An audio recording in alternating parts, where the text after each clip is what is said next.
dedicated to die-hard sports fans like you. Hosted by a guy who's borderline obsessed with the wins and losses of all your favorite teams. He's crazy. Every weekday morning from 9 to noon, Ben Bosscher brings you the talk that matters. The teams, the stories, and the players you care about most.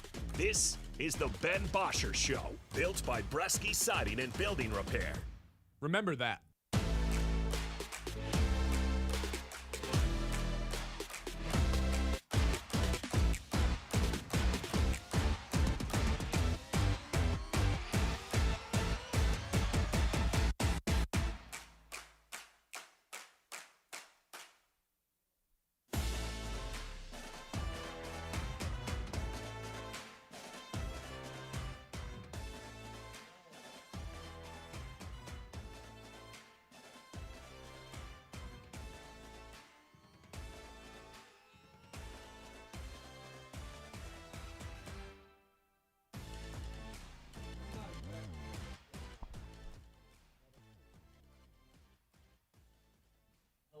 Check. 1, 2, 1,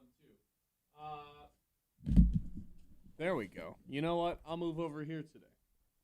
Only makes sense that our equipment's not working because nothing with this Detroit Tigers team is working at all. It's probably a good thing that you can't see my face right now because I'm very upset. What happened last night with this Detroit Tigers team was an abolishment to the sport of baseball. It really was. That was the most garbage baseball game I've ever watched in my entire life. There's been a lot of bad losses this year for this Tigers team. They've lost 17 of their last 20 games, none of which were as bad as last night's loss. Last night's loss was without a doubt the worst of the season for so many different reasons. Spencer Torkelson goes 0 for 4 with 4 Ks. I hate him. Wenzel Perez continues to be the worst player in baseball. I want him to be sent to the moon without a spacesuit on. What happened in the 8th inning yesterday was hysterically awful. This guy can't catch a routine flyout in right field, and it cost the Tigers the game. You look at the box score, he doesn't have an error. He should have 7 for the play he missed yesterday. This comes after he hits a home run. Hits a home run earlier in the game. Oh, Wenzel Perez, he might be back. No, he cost the Tigers the game that day. He cost the Tigers the game in the 8th inning. 2 outs, routine ball to right field. Guess who takes a leap for no reason? Ballerina hops into the air for really no good reason. Misses it, hits off the wall. Just like that, the inning's not over. There was 2 outs at the time. Could have just ended the inning, went into the 9th with a 2-run lead. But you just know when you make a dumb play on defense with 2 outs, you just know you're giving up runs. At least this Tigers team, you're just going to give up some runs. And guess what? Will Vest, left in there to die by A.J. Hinch, gives up 34 pitches and a grand slam in the 8th inning to give the Angels, the worst team in the league, the former worst team in the league, the lead. And now the Tigers have the worst record in the American League. It was comical. It really was. So the fact that Wenzel Perez is posting on his Instagram story now, 5 different reposts of the home run he hit. Brother, your team's in last place, and you cost them the game last night. Nobody cares that you hit a home run. Not a single person.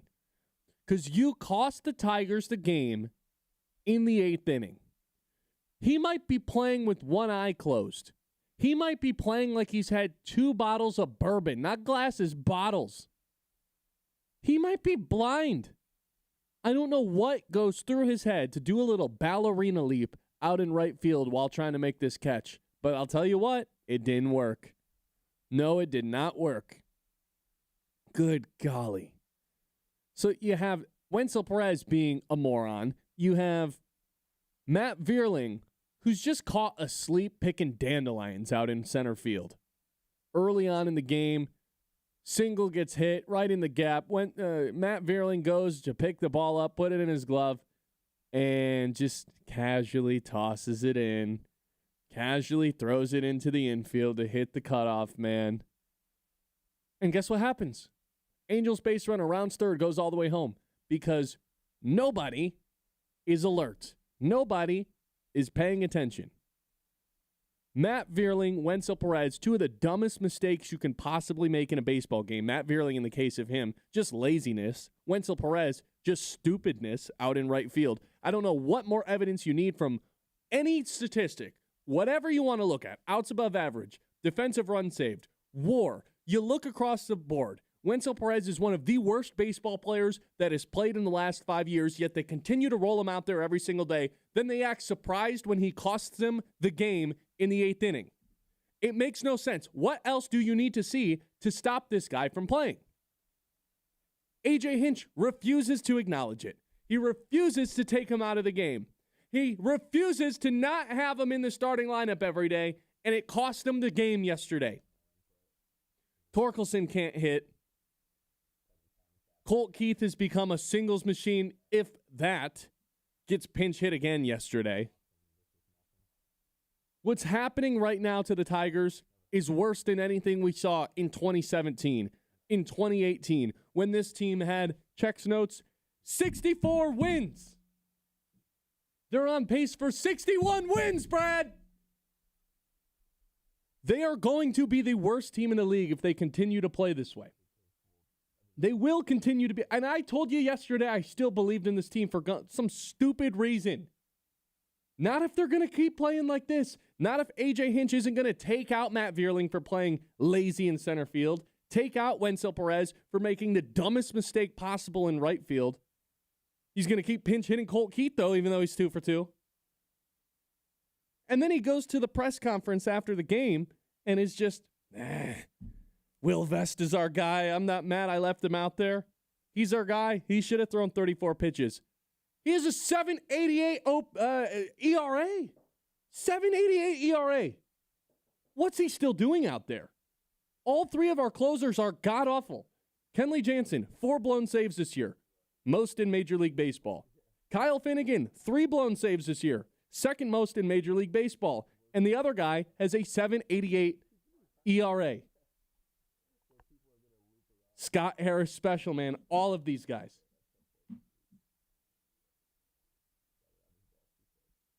Wenzel Perez, -1 WAR. It's the worst in baseball. It's unreal. Yesterday was the worst loss the Tigers have had all season long.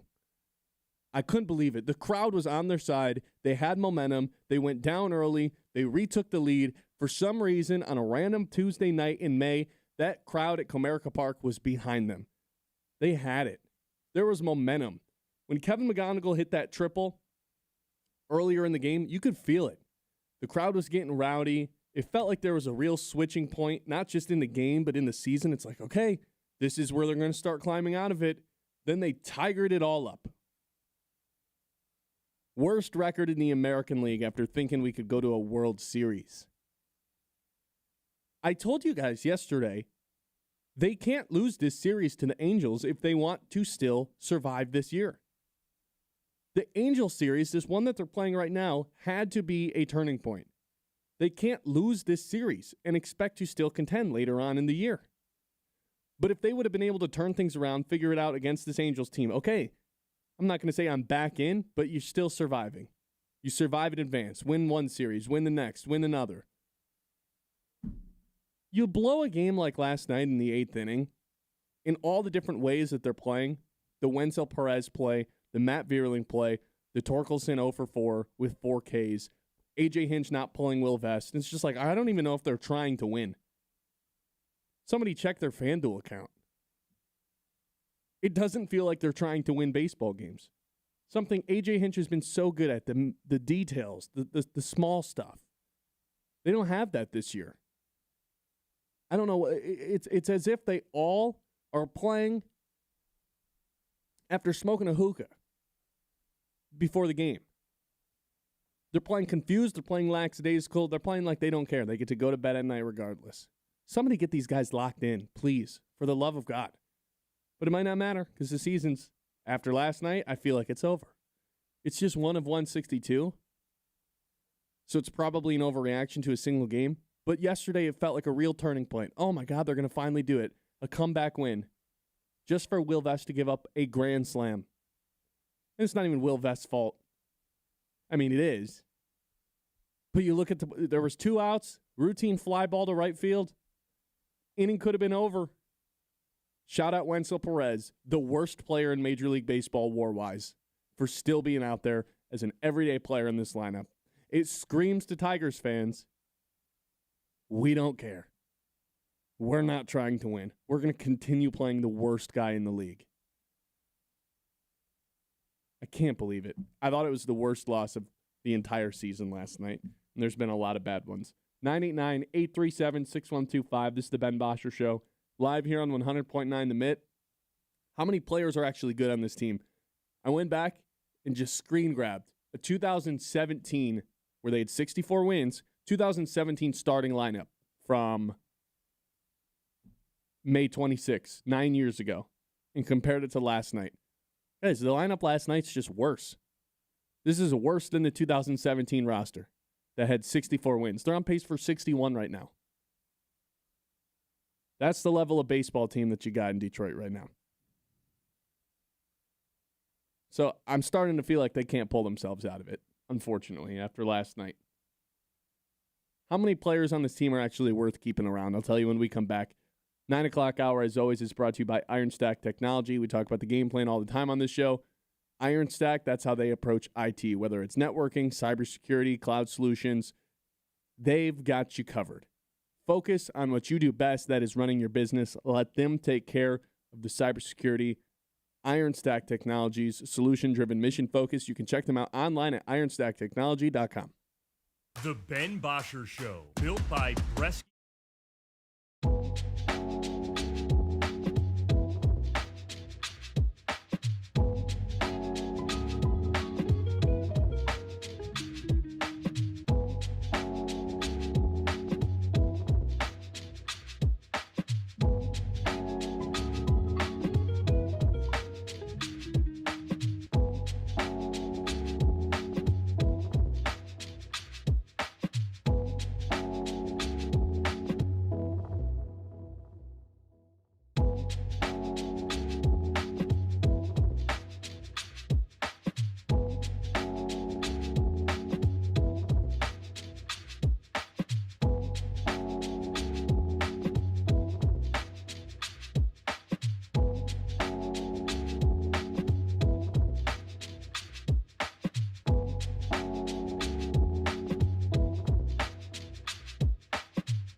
All right, we should be back now. Yeah, there we go. What's up, Kyle? How you doing today? Hello, Ben. Thank you for getting that all fixed up. A little bit of technical difficulties to start out the show. That's all right here on a Wednesday. Look, I pulled together a lineup from 9 years ago when this was genuinely one of the worst teams in baseball. They finished with 64 wins. Right now, the Tigers are on pace to finish with 62. In the lineup from 9 years ago yesterday, they had 4 players in the lineup with a 750 or better OPS, which is about league average. Yesterday, they had 3. I'm going to run through the lineup from 9 years ago. And you just off the top of your head, tell me if you think this is better than the lineup we're throwing out there now, a season in which we thought the Tigers were World Series contenders. Jose Iglesias, Alex Avila, Ian Kinsler ends up pinch hitting for him. Victor Martinez, JD Martinez, Justin Upton, Nick Castellanos, Tyler Collins, John Hicks, and Andrew Romine. Some halfway decent players on that team. Somehow they finished with 64 wins. And yesterday's lineup included Wenzel Perez, Kevin McGonigal, Dylan Dingler, Riley Green. Oh, not bad. Colt Keith, 683 OPS. Jemai Jones, 540 OPS. Spencer Torkelson, 682 OPS. Zach McKinstry, 466 OPS. Negative 6 WAR, bottom 30 in baseball. Gage Workman, 618 OPS. Hao Yu Lee, 574 OPS. Matt Vierling, 653 OPS and has narcolepsy. Wenzel Perez, 491 OPS. I'm at a loss of words as to how bad this team is every single day. How do they continue to justify putting Wenzel Perez in the starting lineup after yesterday? If he rolls out there again, I mean, this has been 3 straight weeks if there's no way he can continue playing. If he rolls out there again today as one of the starters in the outfield, I mean, I'd rather have anybody, I'd rather have Kyle Sandel in the 9-hole today than Wenzel Perez playing right field. I mean, Perez hit a homer yesterday. Perez cost them the game yesterday, Kyle. If he just catches the ball out in right field in the 8th inning, the Tigers win that game. I don't care that he hit a home run. You know who does? He does, because he posted on his story 5 times. Brother, you cost the Tigers the game. You have the worst WAR in baseball. Not a single player has had a negative impact on their team as much as you. Yet you want to go show everybody that you hit a home run yesterday. Nobody cares. No one cares. You should be abolished from the city of Detroit. Never allowed to be back again. That's how poor of a player Wenzel Perez has been this year. I can't believe it, man. I really can't. Yeah, it's funny to think he went deep and his OPS goes up to 491. For a guy that doesn't have a lot of power. It goes up to 491, which is still just unbelievably bad. It's almost the worst on the team. Shout out to Jake Rogers. There wasn't anybody with a 491 OPS on this 2017 roster. Yeah, I would say that team, it at least has better depth. You know, you could argue that this squad at least has Riley Green and Kevin McGonigal, who we feel is going to become a really good player. But in the big, right now, in the May of 2026, McGonigal is just having a good rookie season. And so, yeah, that lineup sounds a lot better than the one that the Tigers have been putting out for the last several weeks now. John says, name is John, fire everyone, trade everyone, scorch earth, season is over, this is enough, I can't do this to myself every night anymore. Me too, brother, because I thought last night was going to be the night that everything finally paid off. There was momentum, the crowd was great, they were doing the Mike Trout overrated chants, some people didn't like that. That was crazy. I thought it was funny. It felt like the crowd was just like, you know what, screw it, our backs are against the wall too, our baseball team needs something, let's just get crazy tonight. Benetti was having fun. Dirks was having fun. There was a real momentum shift when Kevin McGonigal hit that triple and Jemai Jones comes in and pinch hits and hits a couple guys home, gets the RBI single. There was some real momentum building to where it was like, yes, this is going to be a turning point in the season. But Denny and them were talking about it. This is a roller coaster of a team. It has been for 3 years. Every time you get to one turn, there's another one. And then yesterday it was just like, psych, here's the rug being pulled out from under you. Here's Lucy ripping the football away from Charlie Brown and him smacking his butt on the ground. That's what I felt like I was doing watching yesterday's game. This is torment. This is torture. And as soon as that ball gets hit into right field and Wenzel Perez doesn't make the play, we all knew what was going to happen. We knew Will Vest was not getting out of that. Even though there was 2 outs, all he had to do was strike one guy out. have one guy fly out. And then the worst case scenario happens. Yeah, next guy drills Will Vest, hits the ball right back to the mound, hits Will Vest in the calf, single, no play to be made. I think there was a walk next, and then boom, grand slam. Well, and the vibe you get with this this team right now is I thought it was over way before that. You know when I thought it was? When Torkelson hits the grand slam. Oh, Benetti making this crazy, awesome call. It's a grand slam. What an inning for the Tigers. And it's a foul ball. And I could not believe that. It just felt like it was so obviously a bomb. And that was that was the first sigh of relief I have had watching the Tigers in weeks. It was like finally. Like, we're going to blow this team out tonight. Nope. It's foul. Bases loaded. Nobody out. They don't score again. At that point on, it's like, okay, yeah, surely that's not going to come back to bite them, right? This team that can't find a way to win a single baseball game right now just left the bases loaded with nobody out. Surely that won't come back to bite them. It does. Every single time it does. It's kind of wild to throw up that 2017 next to the one that they're throwing out there right now, and it's just clearly like, oh yeah, this 2017 team would probably just beat this Tigers team. And this was considered like the worst era of Detroit Tigers baseball ever. Yeah, but it was also like the end of their good era. You know, it was like it was the beginning of their terrible stretch there in the late 2010s, early 2020s, but it was the end of the good stretch as well. But where does that put the Tigers now? Because this is supposed to be the middle of their awesome stretch, and yet they have the worst record in the American League now, or at least they're tied with the Angels, but head-to-head loss, boom, just like that. You are the 15th team in terms of record in your league. You have lost 17 of your last 20 games. If you played this season out 100 times, I think this is the 100th ranked way that this season out plays itself. This is it's mind-blowing, and I think about this roster and who's worth keeping around, and obviously McGonigal and Green are in that. Dingler's probably in that too, even though he's hitting 227. And then it's like, if you're not including the free agents like Skubal and Mize and Gleyber Torres, the guys that are actually worth keeping around that are supposed to be around, it's like I don't think Colt Keith is a part of that anymore. So you got 3 bats, and then it's Troy Melton and Jackson Jobe, who right now is dead. You have 5 players worth keeping around on your 40-man roster.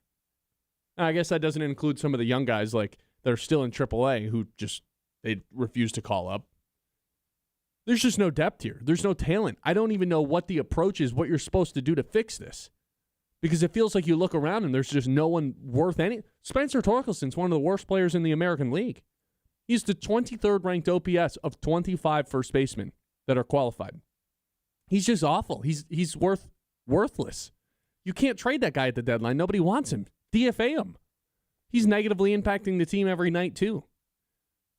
Why do we need a new third baseman? Why do we need a new second baseman? We have Zach McKinstry. Zach McKinstry has a negative 6.6 WAR. Jahmai Jones, negative 0.6 WAR. They have 3 guys in the worst 30 group of players for WAR across baseball.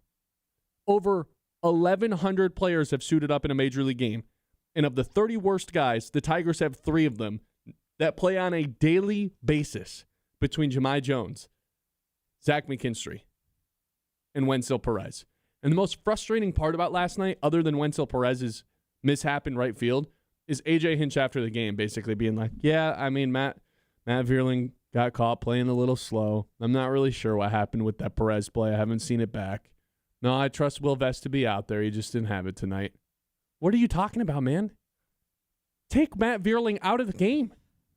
Have Colt Keith go play Who's he putting in center field? Like that's my issue. I saw this A.J. Hinch has to make an example of Matt Vierling. Who's he putting out there? Like that's the issue with this team right now. Who cares? Who cares who's out there?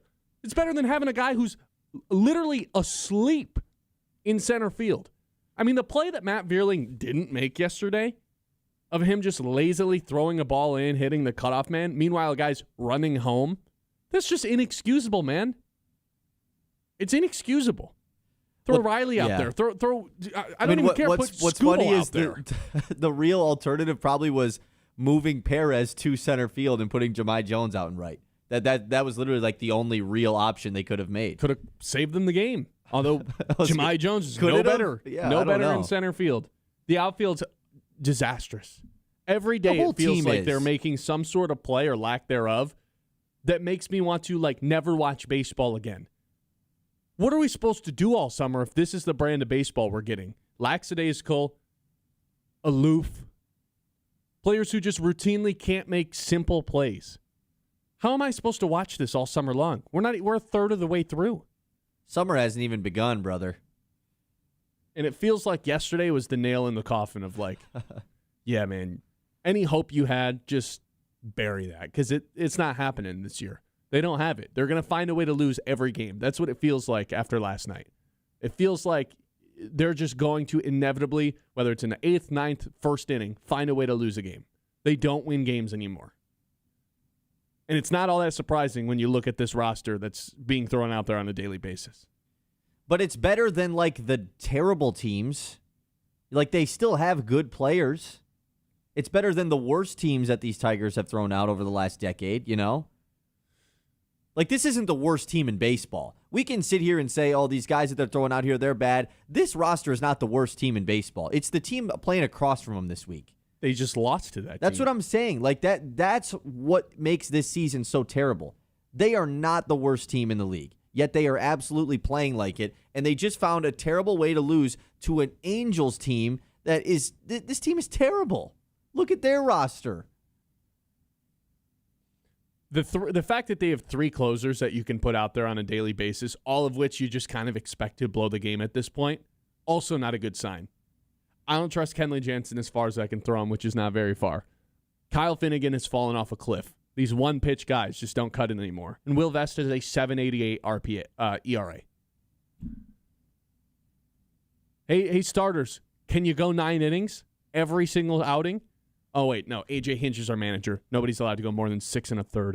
989-837-6125. This is the Ben Bosscher Show, as always, brought to you by Bresky Siding and Building Repair. Protect your home with the experts who do the job right the first time. Whether you have a leaky roof, storm damage, siding looking a little tired, Bresky has you covered. Locally owned, trusted, and dedicated to keeping Midland area homes safe and looking sharp.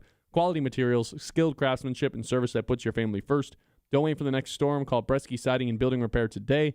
Keep your home strong for years to come. The Ben Bosscher Show, built by Bresky Siding and Building Repair on 100.9.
Built by Bresky Siding and Building Repair on 100.9 The Mid.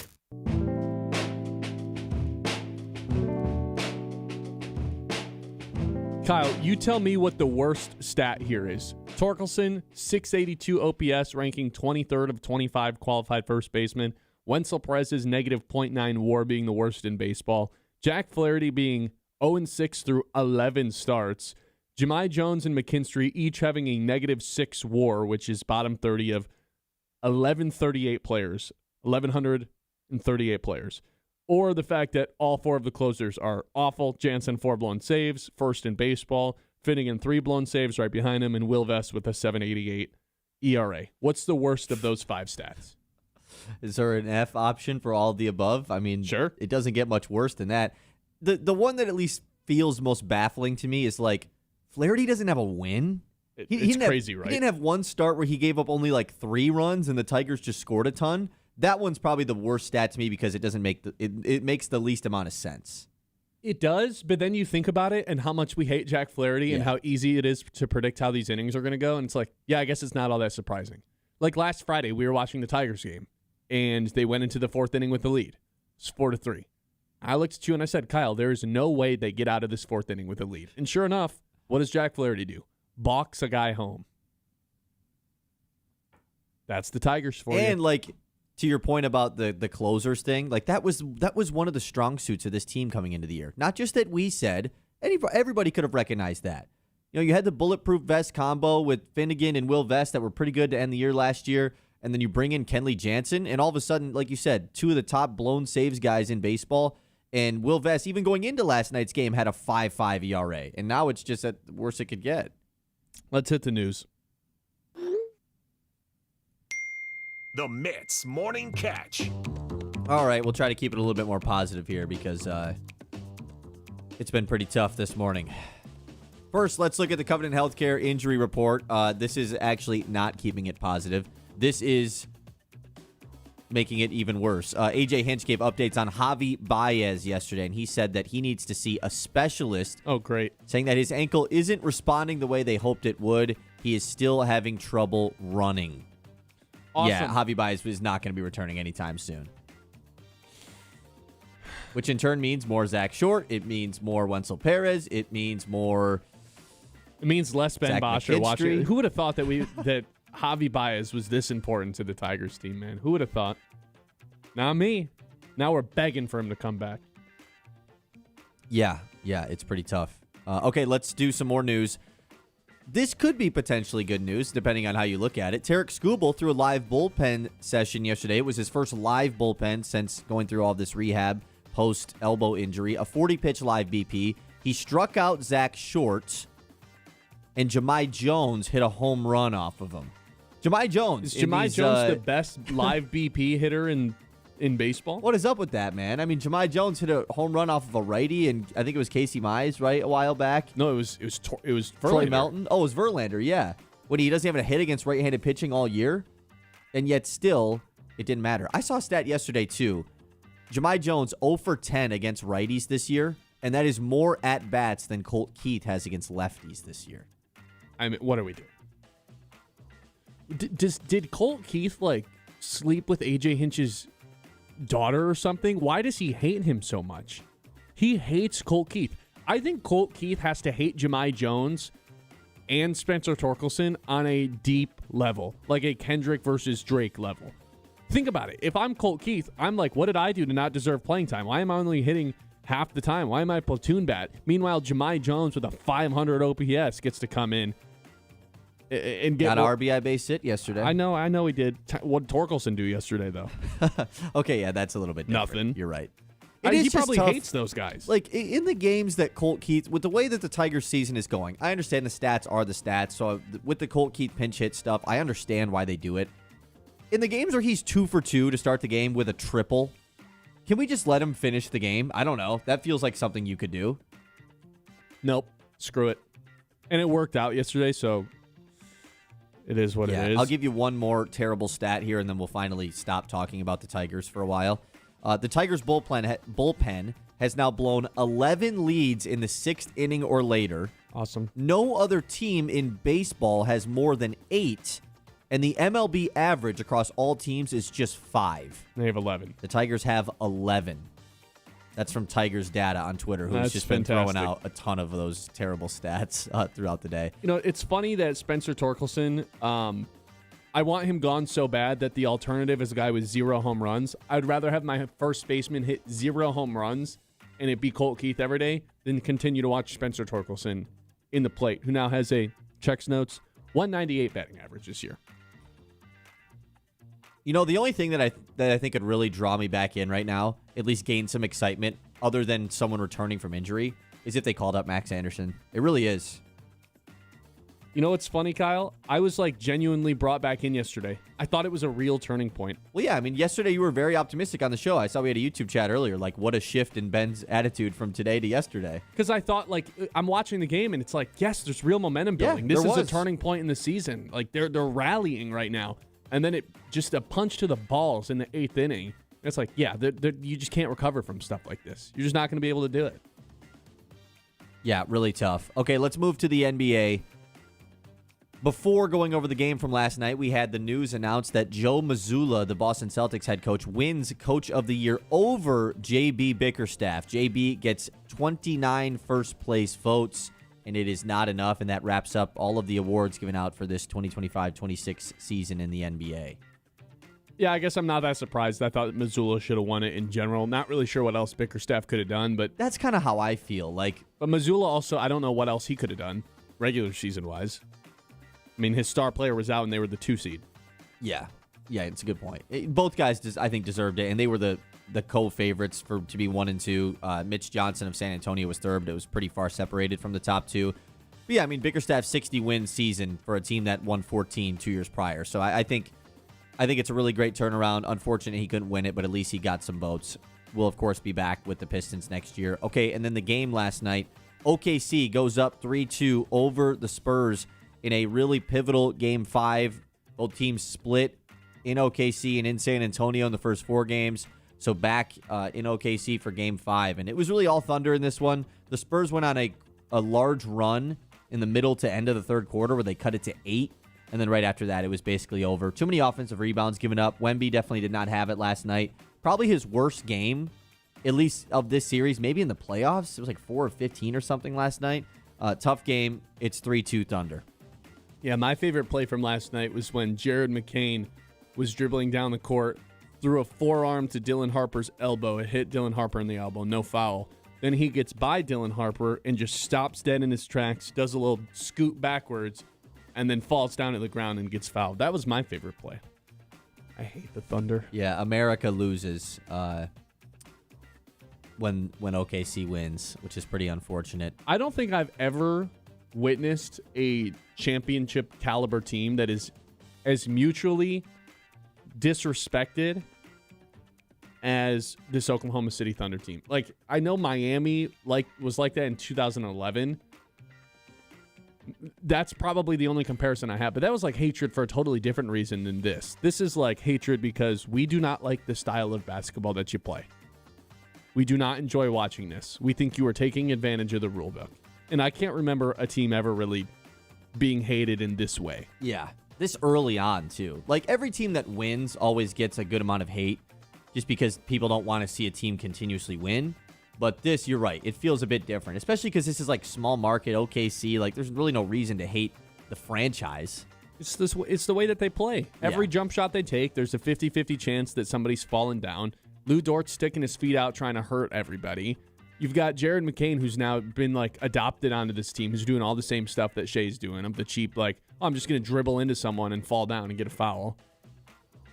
The discourse around Shai Gilgeous-Alexander, not just in America, but around the world, I mean, this guy is going to go down more as a foul baiter than a championship MVP caliber player. That is more so what he is known for. And I can't remember that ever happening. 100%. He'll just leap into somebody and try to draw a foul with no real intention to, like, get himself a good shot. It's just to get bumped. It's not a fun watch. We'll close the news with this. Another not fun thing that's happening this time in the NFL. Green Bay Packers running back Josh Jacobs was arrested yesterday morning, turned himself in on 5 different charges: battery/domestic abuse, criminal damage to property / domestic abuse, disorderly conduct, strangulation and suffocation, and intimidation of a victim. All of these apparently were committed against his girlfriend. Really terrible look here for Josh Jacobs, of course, headed into off-season camps that are beginning. Yeah, not a good look. 5 different. I mean, those are all like incredibly serious charges. Yeah, and he probably will just end up playing all 17 games this year because that's just how the NFL goes. I got that notification. I was just like, this is just a different league than ever. There's 4 major leagues in American sports, and the NFL is just different because I saw this headline and didn't even really bat an eye. It's just like, yep, that makes sense. Well, time to move on to the next thing because he'll probably just end up playing all 17 games. It's crazy. We just allow like genuinely terrible people to play in the NFL with not really any real repercussions. Correct. I'll never understand how Deshaun Watson's still allowed to play in the NFL. How is that guy still on an NFL team when he's clearly just an awful human being? You got guys like that. Roles, man. Got guys like that all around the league. It's unfortunate. Nobody on the lines. 989-837-6125. This is the Ben Bosscher Show. We are live here on 100.9 The Mitt. Kyle Sandel producing for us today. As temperatures rise across Michigan, termite season is officially underway. And homeowners don't realize there's a problem until damage is already done. At 4 Seasons Exterminating, we offer professional termite inspection and treatment to help protect your home before major damage happens, along with pest control, lawn care, mosquito treatment, bed bug services, and more. Call 4 Seasons Exterminating today or visit this website to schedule your inspection. The Ben Bosscher Show, built by Bresky Siding and Building Repair.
Built by Bresky Siding and Building Repair on 100.9 The Mid.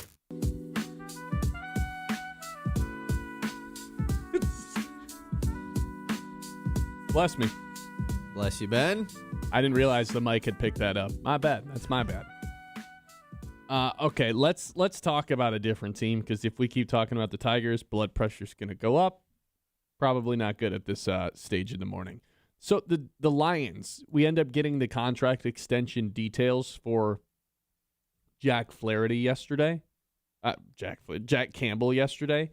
I think Brad Holmes might deserve some brownie points for this one, Kyle. I think he might have cooked on this one. So with this Jack Campbell extension, there is 4 years of void years at the end. And that's essentially, it's like what they did with Ohtani, the Dodgers. It's like, yeah, you're not really going to hit the payroll all that hard over the next couple of years. But what is going to happen is we're going to end up owing you money even when you're not under contract. It's a risky thing to do, but it tells me that the Tigers are very much invested in what's going on over the next. Yeah, the Lions are very much invested in what's going on over the next couple of years. Here's a breakdown of his base salaries. 2027, 1.26. 2028, 1.3. 2029, 15 million. 2030, 2.75. The actual cap hits are a little bit more than that, but this season, when Jack Campbell's, in the last year of his rookie deal, he's still just making like Brock Wright money. And then next season, he's making Blake Miller money. Like he's making rookie contract value every year of this 4-year deal, other than the one in 2029. And that gives them flexibility to do things outside of Jack Campbell. That gives them the flexibility to, extend Sam Laporta, extend Jahmyr Gibbs, extend Brian Branch. I think Brad Holmes is getting pretty creative with this, because this is now the third contract that has a couple void years on it, with Kirby Joseph and Jared Goff also being in the mix there. This is creative stuff from Brad Holmes, and I think, if we're going to trash the GMs when they make bad moves, you got to reward them and give them their flowers when they make the good ones. I thought this was a pretty good move by Brad Holmes, thinking outside the box a little bit to free up some money over the next couple of years and it not really be that true extension that is the daunting value. Oh, Jack Campbell's second highest paid linebacker in the NFL. Not really when you look at how much of a salary cap hit he's to the Lions every year of this contract extension. Yeah, and I saw a friend of the show, Al Karsten, kind of laid out the reasoning why people are doing this right now in the NFL, and it's that the TV deal with the CBA in the NFL expires after the 2030 season. And so, of course, that means with the rise of the NFL continuing to grow and grow, more TV spots on Netflix, this and that, the salary cap likely will increase like a ton following 2030. And so teams are just pushing these contracts further and further back. There's probably going to be a second restructure that's done on this Campbell deal in 2 years to push that money even further past 2029. And so it's an extremely smart thing to do. It's smart to do it early as well, because if it happens enough, the NFL could obviously put something in place to where it's a little bit too much of an issue to do this. And not every player is going to want to do this as well. So the fact that the Lions were able to get this out of the way with Campbell and push that money down the line makes it a lot easier for them to do the things that we have been not worried about them doing, but it's been in the back of our minds. We've right? been wondering how it's going to be able to be done, and this is a big how. Like, this is part of the how. How are they going to be able to re-sign all 4 guys from the 2023 draft class? Well, Jack Campbell's going to take not even a team-friendly deal, but it's just going to be structured in a way that really helps the team. He'll get all his money eventually. It's just going to come over the course of a little bit longer of a stretch rather than getting all your money up front. Like, even his signing bonus is only $8.6 million. It's nothing crazy to go home about, even though he's the highest paid linebacker in the NFL. It does make me think that they're just going to get the contract extensions done with everybody, and I've made my stance on the Jahmyr Gibbs contract pretty clear. I don't think I would do that. You have to go back pretty far back into history to find a running back that was paid on the team that drafted him in the first round, and then they won a Super Bowl that way. Like, I would just spend my money elsewhere. But it sounds like they're going to do it regardless. The Branch and Laporta one get tricky because they're both going to be about $20 million a year, I would imagine, and both of the players are hurt right now too. But this Jack Campbell contract, with the amount of cap space it opens up just over the next couple of seasons, does open the door for some sort of ability to franchise tag players if it comes down to that. Obviously, you don't hope it does. franchise tag for both of these positions would be quite expensive. But if it push comes to shove, I think now the Lions have the opportunity to do that if they're not able to get a contract done with Branch at any point this season. They could tag him for next year. And they could just sign him and push this money down the table, too. Yeah. So I just thought Brad Holmes deserved a little bit of brownie points for the contract once the details came out yesterday. I saw that, and I really enjoyed it. I saw it, and I was like, oh, that's some smart guy activity from Brad Holmes. Which we get more of than not, right? As far as these smart moves that get made, getting creative with the contracts, this has been something Holmes has been very consistent with throughout his time with the Lions. Yeah, even the summer in which they paid Sewell and Amon-Ra and Jared Goff, the way that all those deals are set up, it's like, okay, the year that Goff is making a ton of money, Penei Sewell and Amon-Ra are not. The year that Goff's not making a lot of money, the year Penei Sewell and Amon-Ra will. Like there's these alternating years to where it balances itself out, to where you're not screwing yourself for one single season ever. So I like the way that it worked out here for the Lions. Hey, Mr. Appliance, they're your go-to fast, reliable home appliance repair right here in Midland. From refrigerators and ovens to washers, dryers, and more, they'll get you back up and running with confidence. Keep your home running smoothly with Mr. Appliance. Schedule service today at MrAppliance.com. This is the Ben Bosscher Show. Lions OTAs start today. I want to read you some headlines we hope to hear when we come back. The Ben Bosscher Show, built by Bresky Siding and Building Repair on 100.9 The Mix.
.9 The Mitt, WLUN, Pinconning, Bay City, Saginaw, Midland.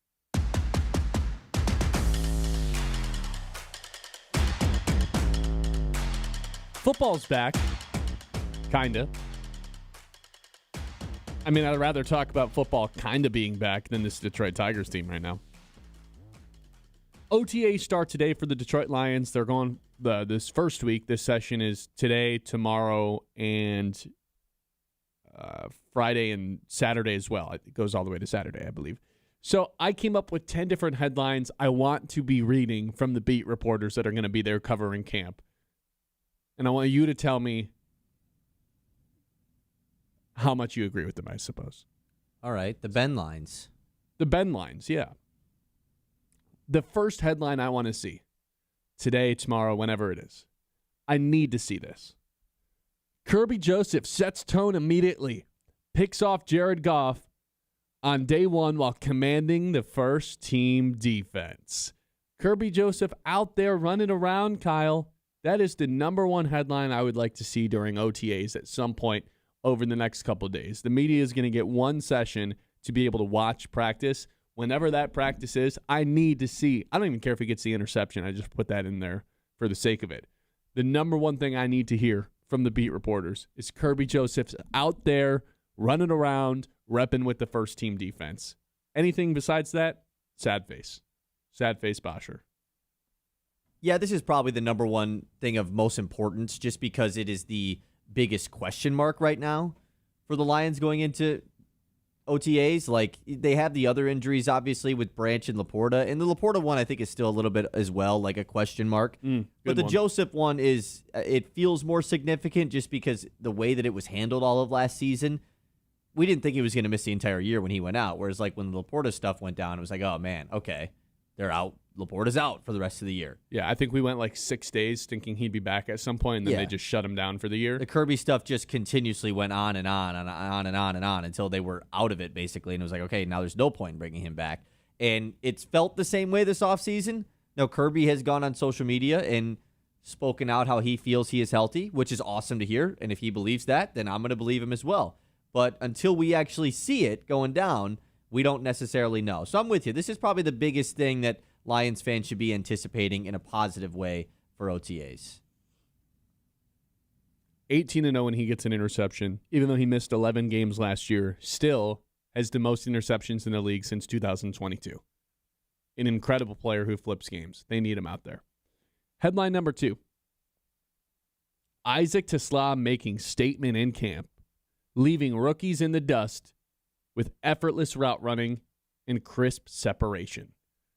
What was the whole ordeal with Isaac Tesla last year? He catches touchdowns. He has this crazy catch radius, has hands made of glue, can have the one-handed catches. The dude was never open. And maybe that means he's always open because you can just throw it to him and he's got the big enough body to wall guys off. But the route running from Isaac Tesla is poor to say the least. There's no separation created whatsoever in his rookie season. I want a headline about the routes are looking crisp. The routes are looking sharp. Similar to when Jamison Williams was going into his third year, his second camp, because he missed his first year camp. And it was like, yeah, the JMO routes are looking a little different this time around. He was just a fast guy. Now he's actually creating some separation. I want to read some of the same things from the beat reporters that Isaac Tesla is making those same steps. Yeah, he was just a big physical target that you could throw to down the field. Now he's actually creating some separation and getting himself open with the footwork, he went to the Amon-Ra camp, whatever. And he's leaving some of these younger corners in the dust because he's, at this point, not a veteran, but he ain't a rookie anymore. You know, I want to see those sort of steps for Isaac Tesla because we know he can make the highlights. Can he do the dirty work, though? That's what I want to read. This one feels a little bit more unrealistic, though, right? Why? Players for him developing? to just be like go from a poor route runner to he's killing dudes in OTAs day one. That's the extreme version of it. Yeah, I wrote down Keith Abney as the guy he's killing, like a rookie. Can you take advantage of the rookies that are in camp that are covering? Okay, then sure. Yeah, I mean, I guess. It doesn't need to be like, oh, he's murdering dudes. But I would love to see some beat reporter write a story about, guess what? Isaac Tesla sat down, talked to him. Number one thing he worked on was not his hands this offseason, but his feet. And how to get open, how to run crisper routes. Him and Amon-Ra, ton of workouts together because Amon-Ra's probably better at that than anybody, in the league probably. Right. Yeah, I mean, I can totally get behind this one then because it is something that Tesla needs to improve on. And I think all of the flashy plays that he made were fun and everything, but I don't think it's a lock that he is guaranteed like this big-time number 3 option for Detroit going forward.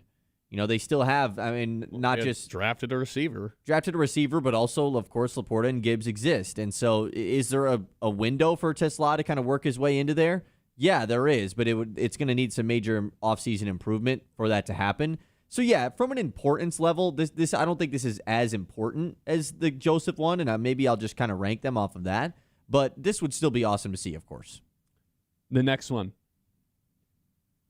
Aiden Hutchinson, already chomping at the bit to mentor Lions' second-round pick, Derek Moore.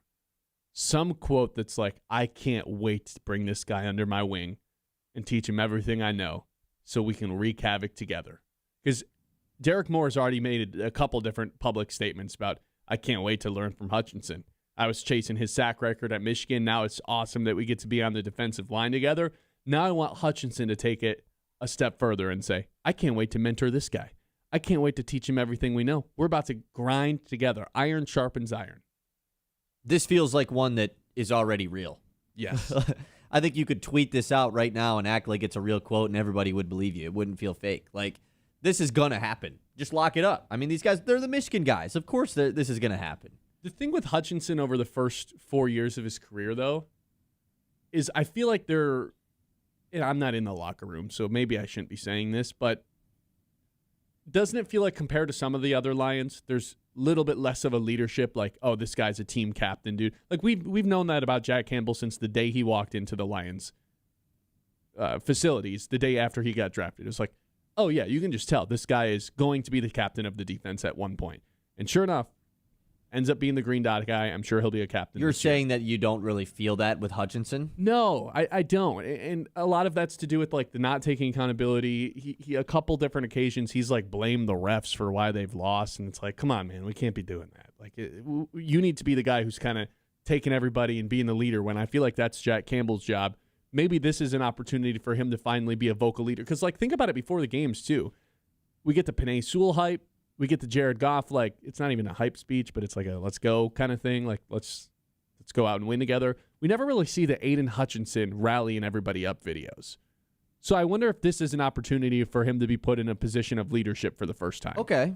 Yeah, I mean, it definitely feels like it. And maybe this is why a reason that, because I still feel that Hutchinson is the best player on the defense for the Lions. I know you've been like, Jack Campbell's the best guy on the defense. Hutchinson's their best guy. Well, think about it too. Hutchinson's now one of like the longest tenured veterans on the defense. They don't have a ton of veterans on the defense anymore. But I do think like a reason why probably you feel the way that you do about Campbell over Hutchinson is the leadership factor, right? Is that he is the captain of the defense, Campbell is, and he's in on every play, which I think is fair. And so this is Hutchinson's opportunity to do that. And he's like, I mean, Hutchinson is huge. He should be like the guy that everyone looks up to. He's 6'7", ginormous, gets to the quarterback on every play. Like, he should be the guy that is in that leadership role. So I could get behind this one because it's an easy excuse for him to do it with them both being Wolverines. How many players have been on the Lions defense longer than Hutch? Lee McNeil? And then DJ Reader's obviously been in the league longer than Hutch, but I think that's it. Well, DJ Reed, you mean DJ Reed? Yes, DJ Reed. Yep. And then Lee McNeil's drafted the year prior too. But like in terms of the guys that have just been on the Lions defense for the longest, it's Hutchinson and McNeil. So at this point, he kind of has to take one of these leadership roles. Barnes was Hutchinson draft? I always get those two. I think those Barnes might have been the draft before, honestly. He was 2021 draft, so yeah. They were he was the one before. So Barnes is. But Barnes is I mean, he is. Yeah, you're right. Yeah. Next one I have. Penei Sewell rolls into camp with an edge, and everyone around him can feel it. I want some sort of quote from Penei Sewell that's like, we were as motivated as we've ever been this offseason. This offseason, we took it to heart what happened last year. We're out to take names this year. I've never worked as hard as I did this offseason. Like, I want some like crazy Penei Sewell quotes coming into OTAs this year. There's one goal in mind. Okay. It's just some psychopath stuff from him. I want to hear about some nutty workouts, not ones that he was posting online for everyone to give thumbs ups to. I just want to hear this guy was in the trenches this offseason after what happened last year, where he admittedly didn't have the best year of his career. So you're out on the social media workouts, huh? Yeah, mostly. It sounds like you are. Yeah. I feel like this would be great. I mean, obviously, if a quote like this is going to come from anybody, it's probably either Sewell or Goff. I feel like Goff has always been a guy that is willing to put the accountability on his shoulders, and he is not afraid to mention if he feels the team is not playing as good as they should. That's something I've always respected about Goff. So I think he would be one to say this quote as well. I think the Sewell story is, of course, going to be centered around his move to the left side, right? Like, that's what I want to see with Penei Sewell. Penei Sewell is adjusting quickly to the left tackle. You know, like, he hasn't lost a step since moving back to left tackle. I'm excited to play left tackle. Yes, exactly. Some quotes like that. I think this is better for us, me being over here. You know, something like that I think would get me pretty excited. I've got a couple more for when we come back. The 10 o'clock hour is brought to you by Aired Insurance. They understand not everyone's insurance needs are the same. They're all about putting you in a better position, whether it's your home, auto, life, or business coverage. They make sure your protection actually fits your life. Whether you're looking for a team that takes the guesswork out of it, I promise you Aired Insurance is that group for you. Be sure to go follow Aired Insurance Group on social media to stay connected and see how they are helping people every single day. That's Aired Insurance Group, our 10 a.m. sponsor. The Ben Bosscher Show, built by Bresky Siding and Building Repair on 100.9 The...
Built by Bresky Siding and Building Repair on 100.9 The Mid.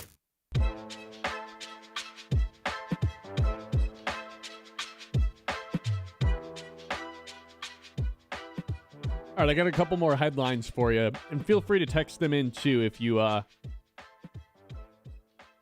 got your own headlines that you want to hear. So, the next one I have, Terrion Arnold making Lions top receivers earn every inch in one-on-ones. All of a sudden, there's a rep where Amon-Ra, he's got a PBU on Amon-Ra. He takes J-Mo deep, and J-Mo can't reel it in. And Terrion Arnold picks up a few heads. A few different heads are looking over and being like, Terrion Arnold. People are noticing. # noticing. I would love that from day one of OTAs. Little Terrion Arnold pick me up because he needs one right now, man. There's an interesting offseason for Terrion Arnold. Yeah, and this one's hard because going into the year, DJ Reed obviously is the Lions CB1, and is it more likely that Arnold earns his way to be the CB1 or falls out of being on the outside as a whole? I mean, he's going to be starting as the CB1. There's not really a whole lot of competition for him. I would say it's more likely. I think the most likely outcome is you just get to the end of the season and it's just like, oh, that was pretty average. That was fine. There were some nice plays there. Still some holdings, still some penalties, and some missed tackles. And maybe an injury. Yeah. Like whether or not he can stay on the field and not cost the Lions negatively is maybe the biggest question I have for Terrion. Because when he's not doing that, he's pretty good. The problem is he's doing the bad things a little too often right now. Which, obviously that headline is the best case scenario for everybody involved, the Lions and Arnold. But I just almost wonder, is it more likely we get that, or do we get the opposite? Do we get Roger McCreary is battling with Terrion Arnold for potentially taking his spot? Just like one of these guys that we didn't really think was going to play on the outside is shining in camps that might end up getting that spot. What would you say the odds are that Terrion Arnold is not a starter by week 10? If I gave you plus 160, would you take it? It's still got to be plus 100% just because there isn't really another outside corner, bona fide one on this roster. If I gave you 2-1 odds that by week 12 there was a new starter on the outside, would you take that? 2-1? I mean, especially with Arnold's injury history as well, I feel like I probably would, right? I mean, the signs haven't been pointing up for Arnold, and we want them to. Like you just said, that would be the ideal headline. I think it would be great because for the Lions secondary to be great, Arnold has to be great, and there just hasn't been a lot of evidence supporting that so far. So, yeah, I think I would probably take it. Next one I have, Lions defense being rebuilt to form a group. Lions defense is being rebuilt from the ground up. Faster, lighter, and built to swarm. Kyle, something a lot of Lions fans have been asking for. Let's dismiss the 3 linebacker sets. They lead the league in it every year by a long mile. Can we have more nickel sets? Can we have more speed?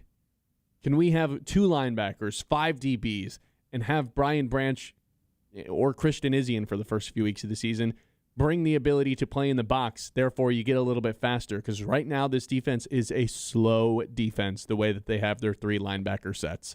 If we get notice early on in OTAs, and we probably won't get any schematic notices by any means, but if it's hey, man, look, they're playing 11 on 11, and there's a lot of 5 DB sets going on right now, I'm going to like it. I'm going to view that as a positive.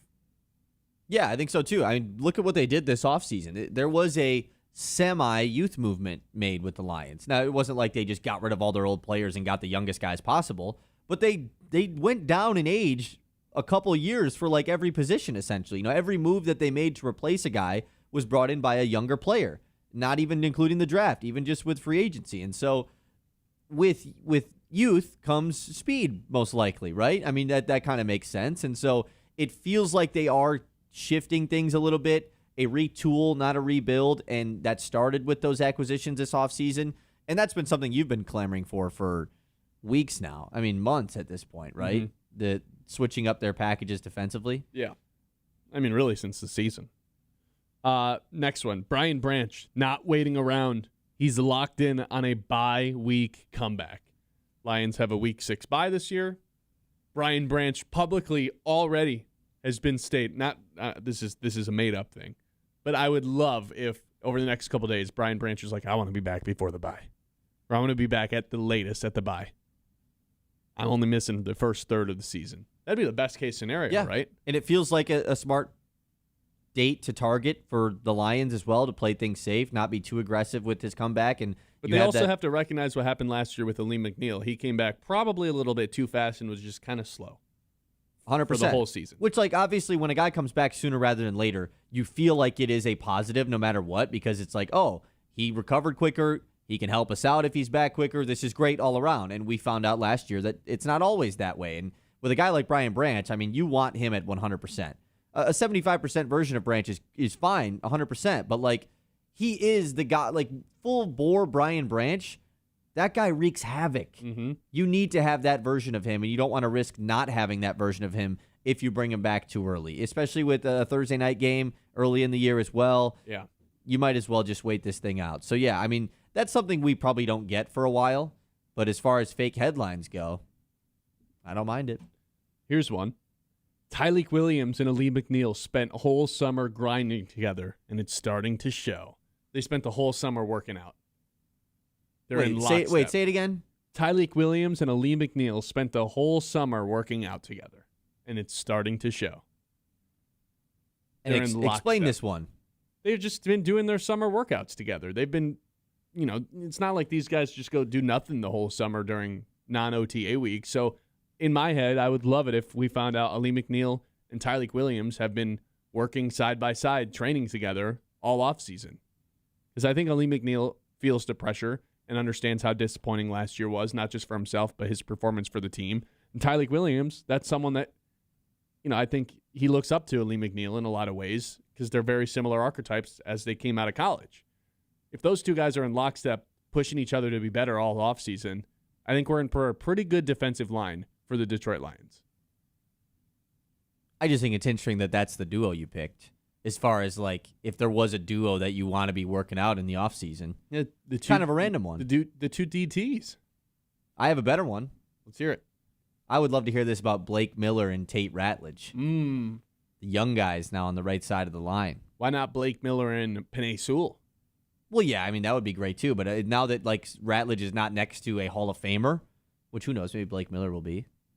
But it'd be nice for those guys to get some chemistry built together. I have two more. Jamison Williams was simply unguardable in one-on-ones. The best day of anybody in camp. What if J-Mo just continues to ascend? He obviously had the breakout season last year, goes to 1,000 yards. What if he just continues to get better and it's like, yeah, this guy's just borderline unguardable now. And he's just cooking all the Lions DBs and has become unguardable for the Lions secondary. That'd be an awesome headline. It's not one that would be shocking either, right? I mean, this is kind of the receiver that is built to do that and has absolutely, like, had an awesome season last year, so that one wouldn't shock me at all. Final one. Jared Goff keeps it simple and real. The mission is to win a Super Bowl, nothing short of that. They speak the words out loud. They say the S word. We want to win a Super Bowl. They're unafraid to make that the public, everybody knows that's the goal. Nothing short of it. So I would like Jared Goff to go put that out there early on. Do we want that to be said? Hell yeah, we want it to be said. I want the Lions to missed the playoffs last year. Is the goal to make the playoffs this year? No, it's to win a Super Bowl, man. They've got to an NFC championship. I get that. I just think, you're right. In every team, you probably want every team to go out and say it that way. But for me, I think it's just more of a, like, we want to make sure what happened last year does not happen again. It's more so of burying last season. I don't think the teams that anybody should be afraid to utter the Super Bowl words out loud. Don't run from it. Embrace it. Understand that is the goal for everybody involved. Coaches, owners, GM, fans. That should be everybody's goal. And I think it's okay to publicly say that out loud. 989-837-6125. I'm going to take a college football trip around the league. When we come back, sport the pride, passion, and tradition of Northwood athletics. From packed gyms to play on the field, Timberwolves compete with heart every single play. Catch all the action and cheer on Northwood athletics as they continue building championships in competition, in the classroom, and in the community. The Ben Bosscher Show, built by Bresky Siding and Building Repair.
By Bresky Siding and Building Repair on 100.9 The Mid.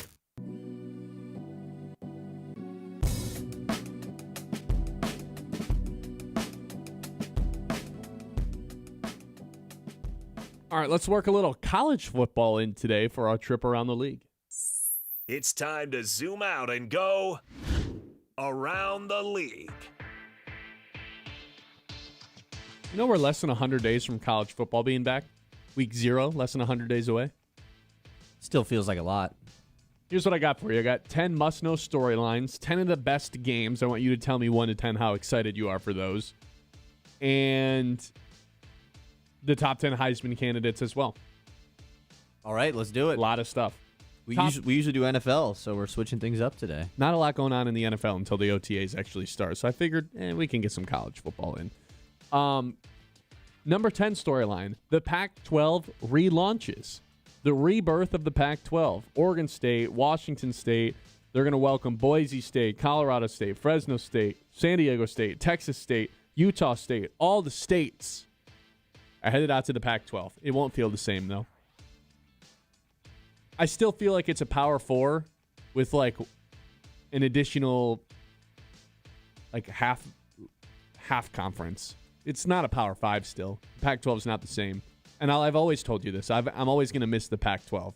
The old school Oregon-Washington games before it was Big Ten battles, It was a great conference. Wasn't always the best, but it was entertaining. The final year of the Pac-12, like before it disbanded, Finally, was the 14 awesome. playoffs. It was an amazing year for the Pac-12. That conference was so fun. It was just high-scoring points. Like, that was a really fun season. High-scoring teams plus the Utah defense was mixed in there, too. And yeah. they always, like, shut that final teams year down was, at home. Man, that was a really fun season for the Pac-12 that last year. Look, I'm extremely excited for this. And this is going to be an 8 or 9 out of 10 excitement for me. I think that everybody needs to grow up. We're in the big 2026. Conference realignment, it just is a thing, okay? Deal with it. We can sit here and say, it's so hard to keep up with this and that, blah, blah, blah. I think it's fun. I kind of like trying to keep up with it. All the states are in the Pac-12. I think that's great. Gonzaga's joining the Pac-12 come basketball season as well. I like this. I'm excited for the Pac-12 to be back and be a real conference once again. So I'm excited. Miami reloads at quarterback again. They go from Cam Ward to Carson Beck to Darian Mensah, who led Duke to their first ACC championship since 1989. I don't really have a take on this one. It was just the second storyline. Wait, so Miami's got another quarterback. He left the team that won the ACC to join a team that didn't win the ACC? Correct. No, I get it. That team went to the national title game, so can't be that mad about it. Sure, cool, good for them. I'm like a 4, a 3. I don't really care. Matt Campbell rising up at Penn State while Franklin rebounds at Virginia Tech. Kind of forgot that James Franklin is now at Virginia Tech. And it's fun because Virginia Tech is one of the better atmospheres in all of college football. They just got to have a good team. And the expectations just low to where, like, he's probably going to exceed the expectations. Is it low? It's lower than, like, I mean, if they had Penn State, if they had James a single Franklin. 10-win season, like, if that'd be great. You're that'd right. be awesome. Like, it's a great story. So all of a sudden, it's like less pressure on him. It's like it's not national championship or bust anymore for him, which I think will take some pressure off of him and allow for a nice comeback story for him. And hopefully it just means that it's another good team in the ACC because the ACC was, garbage. as we just talked about with Duke winning last year, garbage. Matt Campbell being at Penn State, though, is the one I'm even more excited for because how quickly does Penn State get back to being Penn State, right? Because last year was odd. How much? Well, not only is it how quickly do they get back, but how quickly is it, hey, man, if we don't win the Big Ten, there's pressure mounting. Because that was always the thing with James Franklin, is he never won the big games. And if Matt Campbell goes 10-2 and loses to Michigan and Ohio State, I don't have their schedule pulled up, but if they lose their 2 big games, is that all of a sudden unacceptable for a first-year head coach because it's all more of the same? Maybe not for year 1, but I do think come year 2, yes, it is going to be that way because you fired James Franklin, to hire another James Franklin? Like, that wasn't the whole point. This year, oh man, the Penn State schedule this year. Let's hear it. Michigan at Michigan. They don't play Ohio State. Versus USC. That's it? That's it. Okay. They don't play Indiana, Oregon, or Ohio State. They might go 11-1. So the expectation for Matt Campbell should be go to the playoffs in year 1, right? At Washington might be tough. Yeah, I mean, they probably should. They basically brought over the entire Iowa State team as well, and Iowa State was really good last year. And there's just enough evidence to where you can do it rather quickly with what Indiana's done, what a handful of coaches have done. Yeah. Dante Moore running it back at Oregon. I like this man. He comes in, I believe, is the Heisman favorite for this season. Yeah, let's see. I'm skipping ahead. Oh, no, he's number 3. Obviously, we all know who the favorite is. Yeah, could have potentially been a top 5 pick this year. Could have went number 2 to the Jets. Decides to run it back. One of the first instances we've seen where a player could have gone in the first round and just in this new era of college football is like, you know what? I'm just going to return and be one of the key figures in college football this year. So I think he's definitely an interesting cat to keep your eyes on. You're right. He's the first guy to be like, you know what, the NIL stuff, it's worth it for me to stay. I believe that I can still be a top pick. The situation wasn't going to be right for me this year. I have unfinished business. It's rare. We haven't seen that yet in this era of college football. We saw it obviously like in the early 2000s and stuff. So, yeah, this is exciting. It's also funny that Dylan Raiola is just Dante Moore's backup at Oregon. Kind of crazy. Belichick in year 2, that's another storyline. I think that's a storyline that most North Carolina people want to forget about. You think they want him gone already? There's just no way it can be worse than last year, right? Yeah. I mean, I will say Belichick just being back in general, I'm shocked by. We had talked about it all year last year. I was like, this is just a stunt. He's one and done, and then he's just going to be done or go back to the NFL. But he's back for year 2, so sure. Why not? I'm not even sure he really wants to be there. No. Another storyline, Brendan Sorsby in the NCAA gambling investigation. Tried to come back. They declined him yesterday. You know, this is one of the bigger stories. I think this story is not getting talked about enough. I kind of agree with you. I think this is such a huge deal, and it's made me really want to try to shift the way that we view things as sports people, because everything is through the eyes of and lens of gambling. This is such a big deal, man. This guy got paid like $3 million to go play quarterback at Texas Tech this year, a team that was in the college football playoff, and that is just being wiped away because he was addicted to gambling on his phone. Like, that is an unbelievable thing to happen to a kid, to a guy. I mean, he's not a kid. It's terrible. I think this is awful. It's awful for Texas Tech fans. It's awful for him in general, but it's obviously his fault. I just think this is like a way bigger deal than it's being painted to be. And it represents an issue that is much larger than a lot of these other issues that people are worried about, like the college football playoff, how many teams are in it. Okay, that's not that big of a deal when you got this stuff going on. I don't think that he should be banished from college football. Like, he wasn't betting on his own team or his college football games, right? He was betting on Major League and I don't baseball think so, and but literally anything he could bet on, it sounds like, but other it's different than college rules football. it's different rules than the pros, obviously. Yeah, like, that's true. In college, you just can't. You're not allowed to bet at all in college. Yeah. Manning and Texas are loading up to win now. Yeah, duh.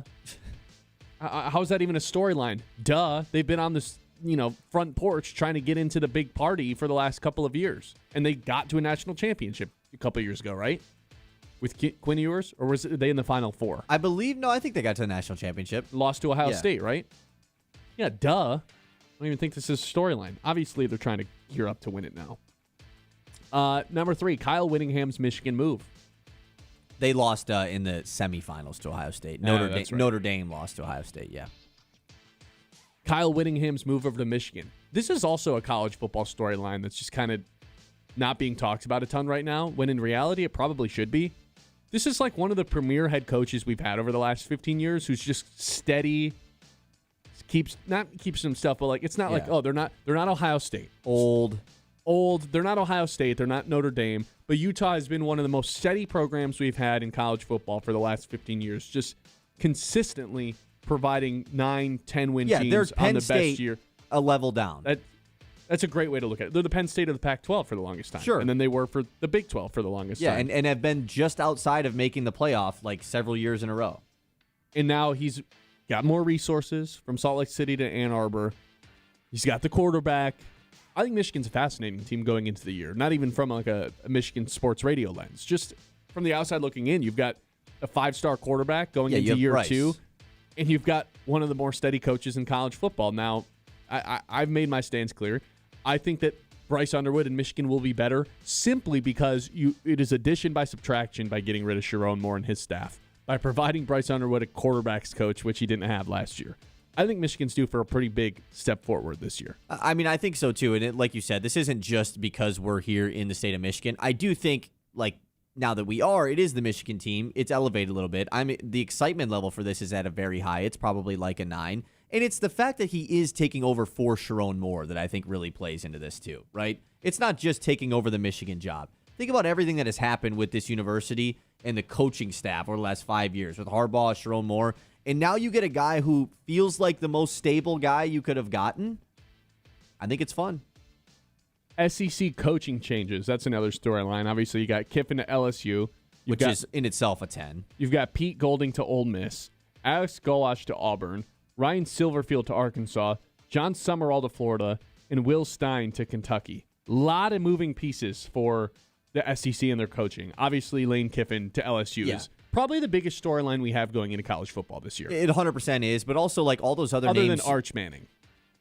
Yeah. I mean, honestly, though, it might rival Arch Manning. It might, because this is huge. He went from Ole Miss in conference. That's a crazy deal. Let's put it this way. Are you more excited for I believe this is week 1 or 2, September 12th. Are you more excited for Ohio State versus Texas at Texas, or are you more excited for LSU at Ole Miss the next Saturday? We saw Ohio State, Texas last year, man.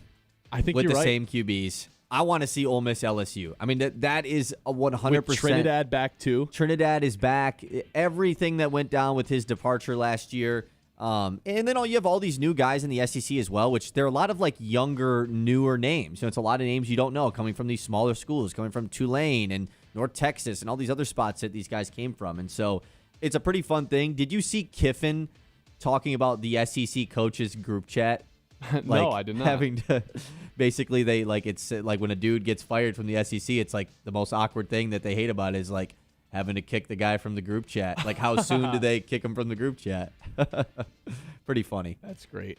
I forgot Levitt's at LSU now too. Yeah. So Levitt versus Trinidad, Lane Kiffin at Ole Miss. And it's like if that's LSU, the number one game to look legit, if forward LSU does not make the playoff or even go like 12-0, the amount of criticism Lane Kiffin's going to get is going to be unbelievable. Oh, you left Ole Miss, a spot that made the college football playoff, won a game in the playoff to go to this school that didn't even make it. Like the amount of pressure that's on LSU to make the playoff this year is unbelievable. Just this game alone, Kyle. Like, yeah, you can't lose that game. If you lose this game on the road at Ole Miss, that is the worst loss of probably. It's probably the worst regular season loss a coach could possibly just as bad as losing to. That's game of the year. That's game of the year. 100%. All right, that's college football around the league. Well, do you want to look at the Heisman candidates quick? Sure. I don't care. I'll just read you the top guys. It's Arch Manning. It's C.J. Carr at Notre Dame. It's Dante Moore at Oregon. Trinidad, which I think the ship has probably just sailed for Trinidad. And then Jeremiah Smith at 5. I don't see. You think the Bryce ship has Underwood sailed for Trinidad to win? What do you mean? Like to win the Heisman?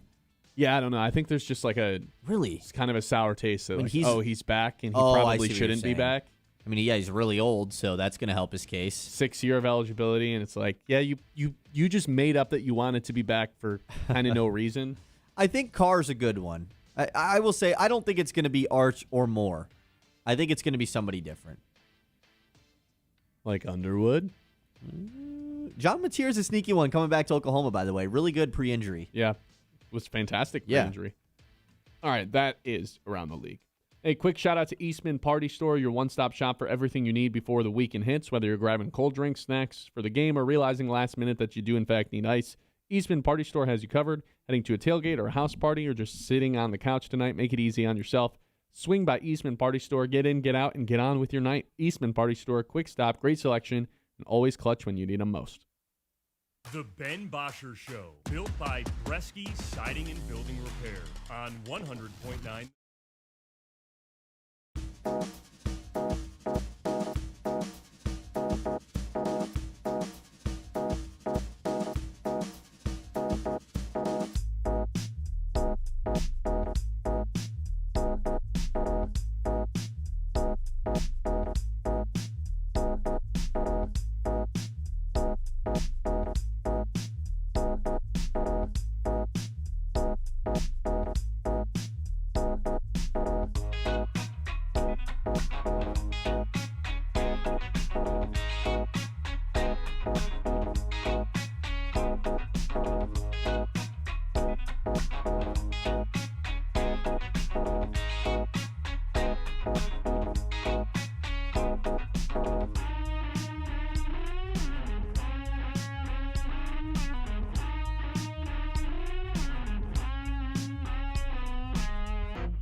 Built by Bresky Siding and Building Repair on 100.9 The Mid.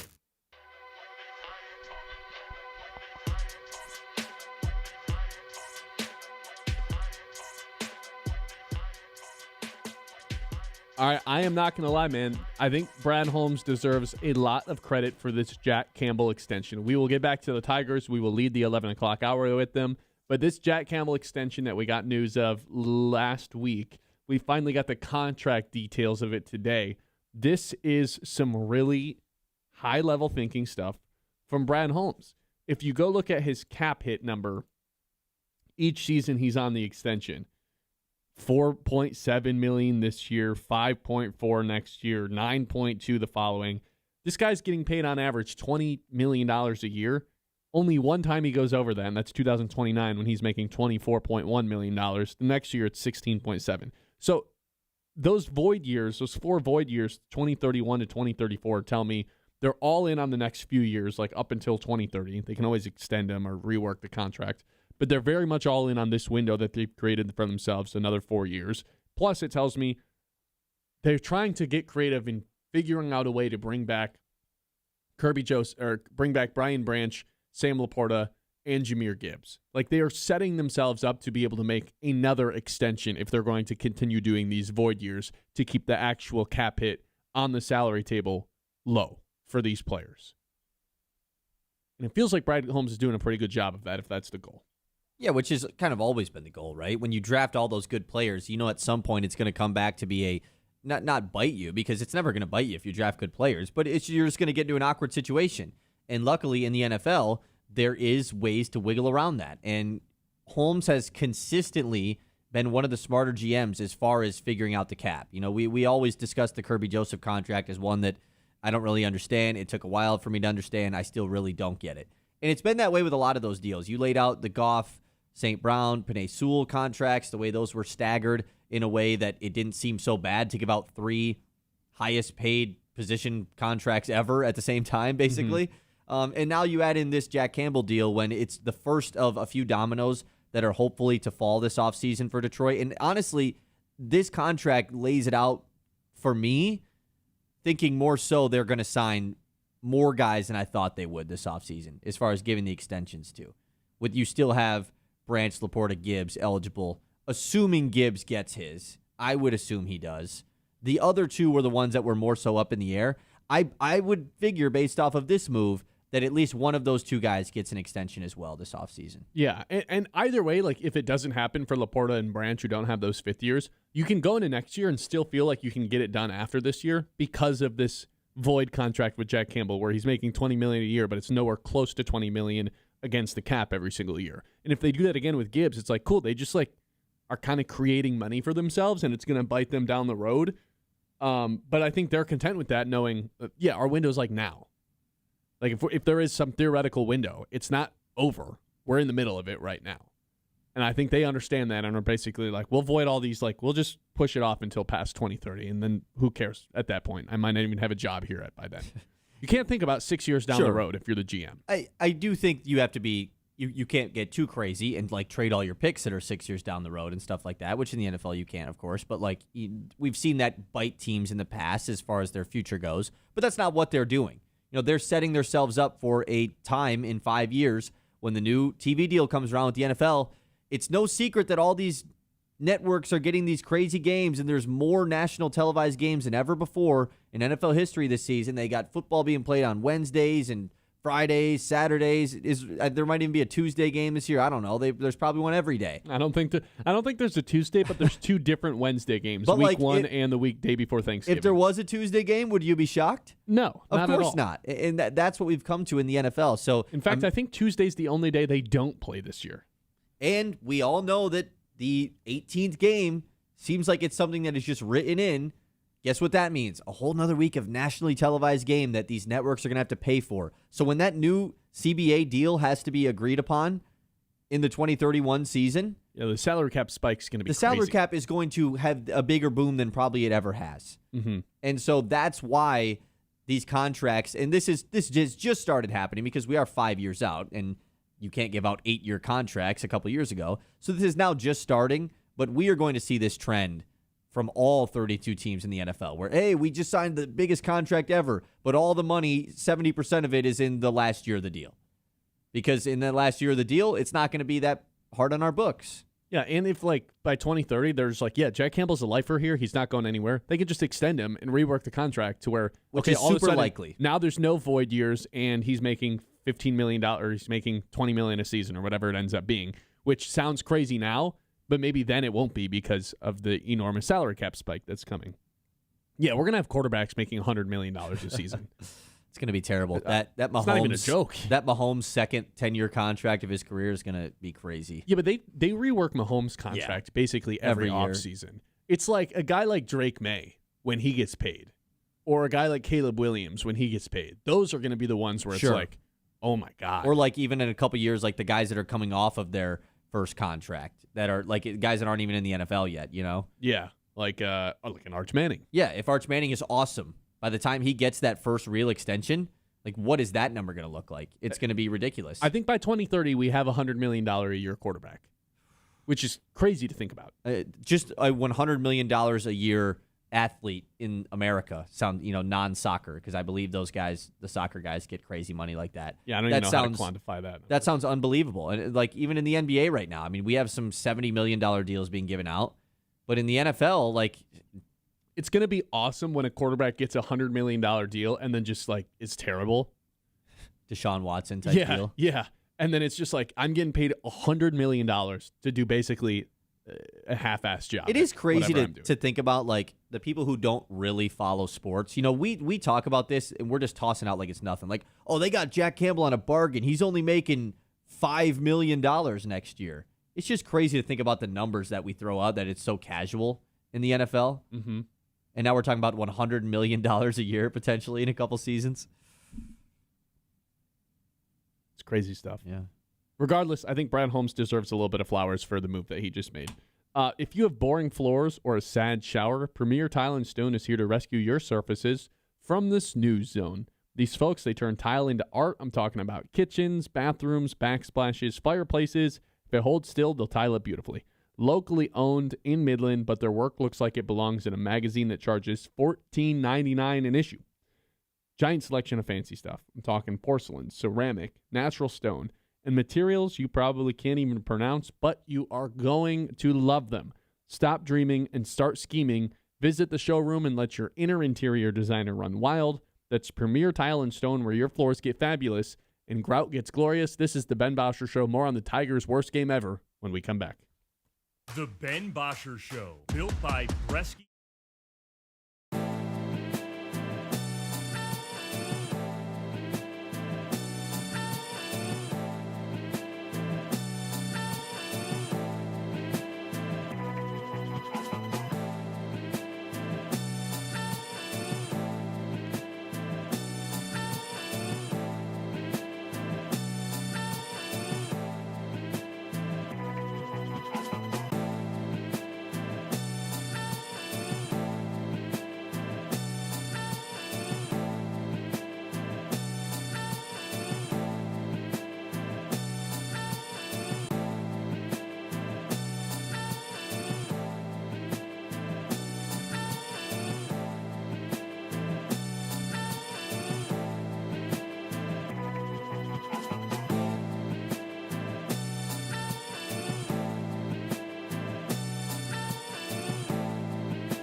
Oh, yeah.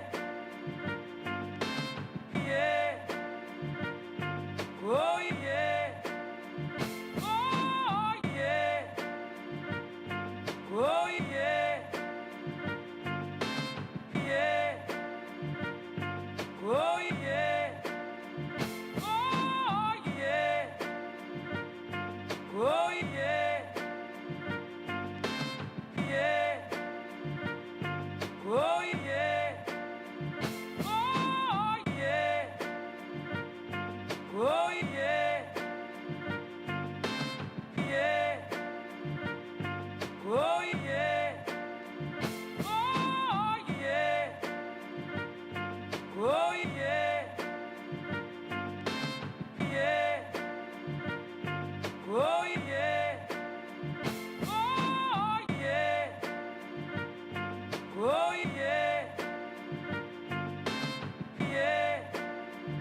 I thought yesterday was the worst Tigers loss of the entire season. And that's saying something for a team that has lost 17 of their last 20 games. They are 3-17 in their last 20. Yet I can say with confidence, yesterday was the worst loss of the year. And it's funny because we have said that numerous times this season. We've probably said that 5-6 times. Yesterday, I think, takes the cake because it felt like there was a real momentum shift. It felt like not just in the game, because you go down 1-0 and then all of a sudden you rally back. And Kevin McGonigal hits a triple. Jahmai Jones hits an RBI single after he gets brought into the game to pinch hit for Colt Keith. And it felt like the crowd was buzzing. They're chanting overrated at Mike Trout. And I guess some people didn't like that. Whatever. They need some sort of spark. And at this point, the fans are so, not delusional, but they're showing up knowing that they have such a bad baseball team that I don't even care. Act as crazy as you want. Do whatever. And they need some sort of spark, and you felt it. I don't know what it was about last night, a Tuesday, but it felt as if it was like a Thursday or Friday night at the ballpark. And they storm back, they take a lead, and then Wenzel Perez makes the dumbest play you'll ever see in right field, right? So it's the 8th inning. There's 2 outs. You've got a 2-run lead at 6-4, and a routine fly ball goes to right field. Wenzel Perez does a little ballerina leap to try to catch it, hits it off the wall, goes, and the inning doesn't end. And no runs score on that play. But you just know, for a fact that when you don't get the out or there's some sort of error, it wasn't an error, it should have been. When there's some sort of play where it's like, oh man, should have been the 3rd out, you're just going to give up runs in that inning. That's how it always plays out. Next at bat, guy hits a ball right back to Will Vest, hits off his leg. All of a sudden, the bases are juiced. And just like that, Will Vest gives up a grand slam after throwing 34 pitches. 34 pitches. A.J. Hinch refused to take him out of the game, refused to take Matt Vierling out of the game earlier when he got caught literally sleeping out in the outfield by just casually tossing a ball into the cutoff man. And the runner's just like on the way home. And he just, I don't know, didn't see it, wasn't alert. Wenzel Perez, terrible play. Should have been benched. Has the worst WAR in baseball. Still gets to roll out there every single night with no real accountability. Now the Tigers' big 3 of their bullpen in Kenley, Jansen, Will Vest, and Kyle Finnegan, they've blown a combined 13 saves. They're 10 for 23 in save opportunities, 43%. That is the 2nd worst stretch in baseball. So the closers are god-awful. The outfield is about as bad as it can possibly be defensively. The infield's not all that much better. And they've got routinely 3, 4, 5 guys in their lineup that are hitting below 215. Guys that are sub 500 OPSs. And then the worst part, they lose in the most dramatic way yesterday after retaking the lead and when Wenzel Perez and Will Vest completely ruin it. A.J. Hinch goes to the podium and is just like, yeah, I mean, Matt Vierling got caught playing slow, and I think Will Vest could have been the right guy. I don't really know what happened with Wenzel Perez out there. Can you lay into these guys? All that stuff can't happen. All that stuff cannot happen. What is Wenzel Perez? How can you justify him still being in the lineup every day when he has the worst WAR in baseball? How can you justify keeping Matt Vierling in the game at center field when he got caught picking dandelions? Meanwhile, a run is coming home to score.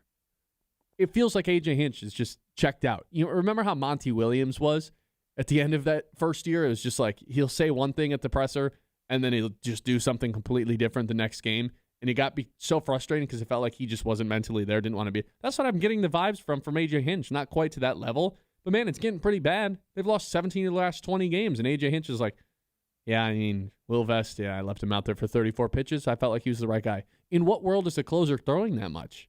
In what world are you not making some sort of change?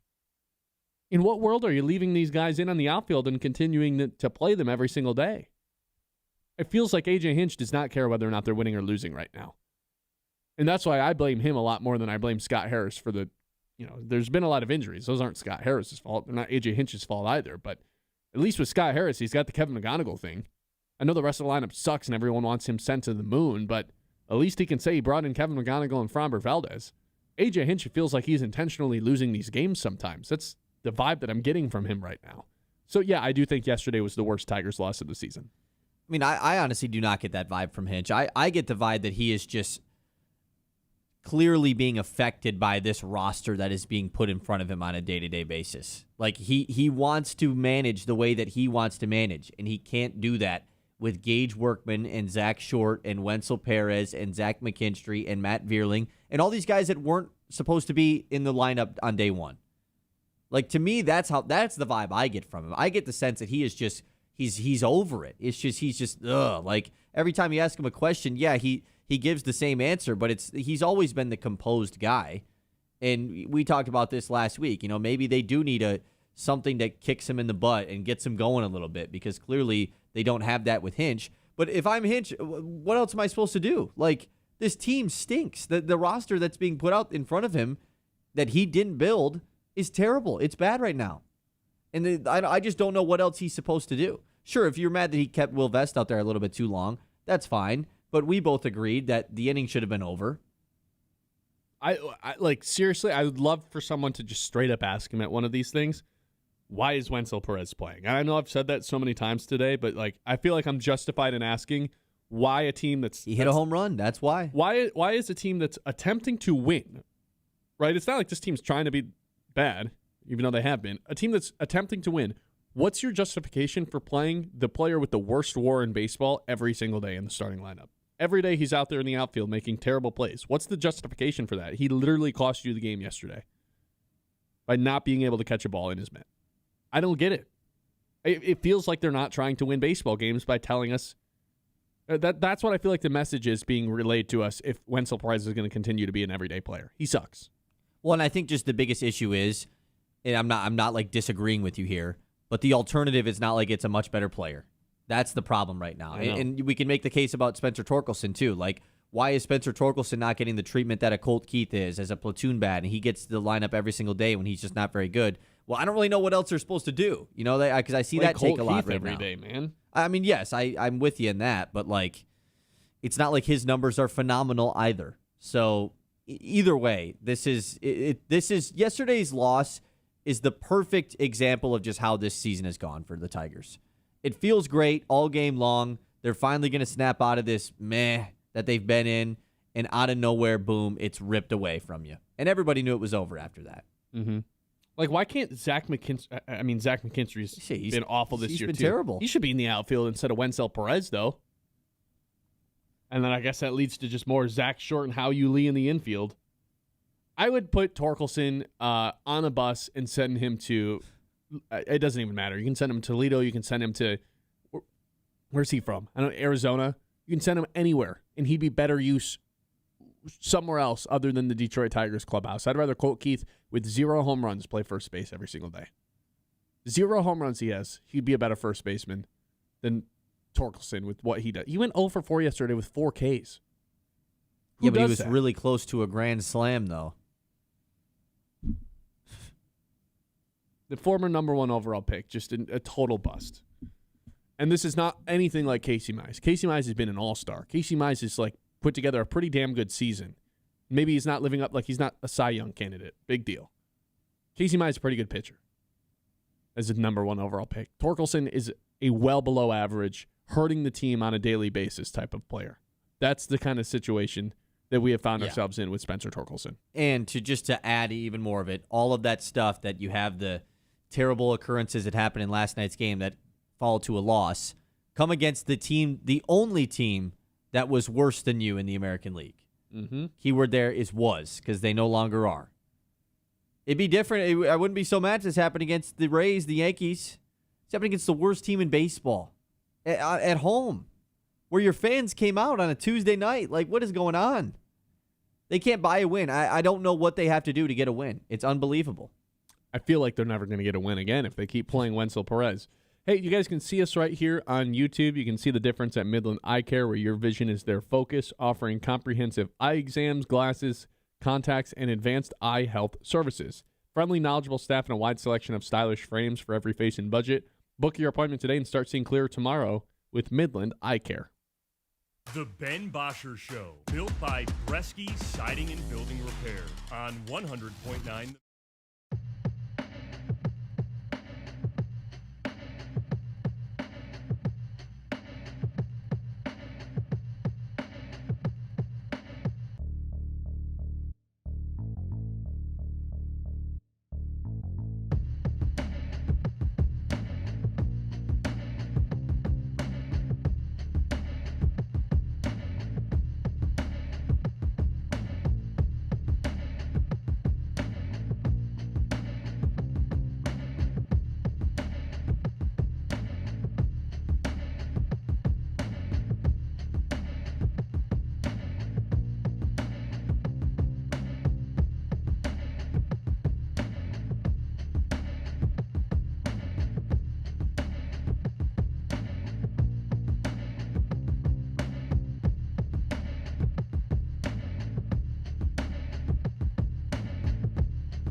by Bresky Siding and Building Repair on 100.9 The Mid.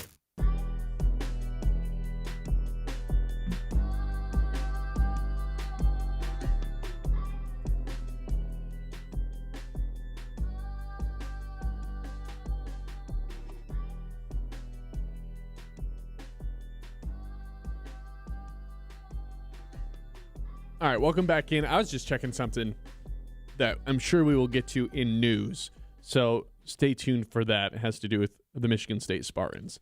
I'm at a point now with this Tigers team where I look at this version of a lineup that they're throwing out every single day, and I look at some of the lineups they would throw out there in 2017, 2018, when they had 64 wins in back-to-back years. And that team is just better. Like, you look at the lineups that, like, I for example, I took two lineups from the same date, May 26 from yesterday in their lineup and May 26 from 2017. And you start comparing, you go up and down the roster, and it's like Jose Iglesias, Alex Avila, Victor Martinez, JD Martinez, Justin Upton, Nick Castellanos. That's the first bunch of guys in the 2017 lineup. You read their OPSs: 589, 1134, 696, 504, 686, 89, 1378, 819. It's not great, but it's not disastrous. And then you look at this current Tigers team: Kevin McGonigal, 822 OPS, Dylan Dingler, 768 OPS, Riley Green, 847. Pretty good. Good first three. Then it just drops off. Colt Keith, 683. Jahmai Jones, 540. Spencer Torkelson, 682. He sucks. Zach McKinstry, 466. Gage Workman, 618. Howie Ulysse, 574.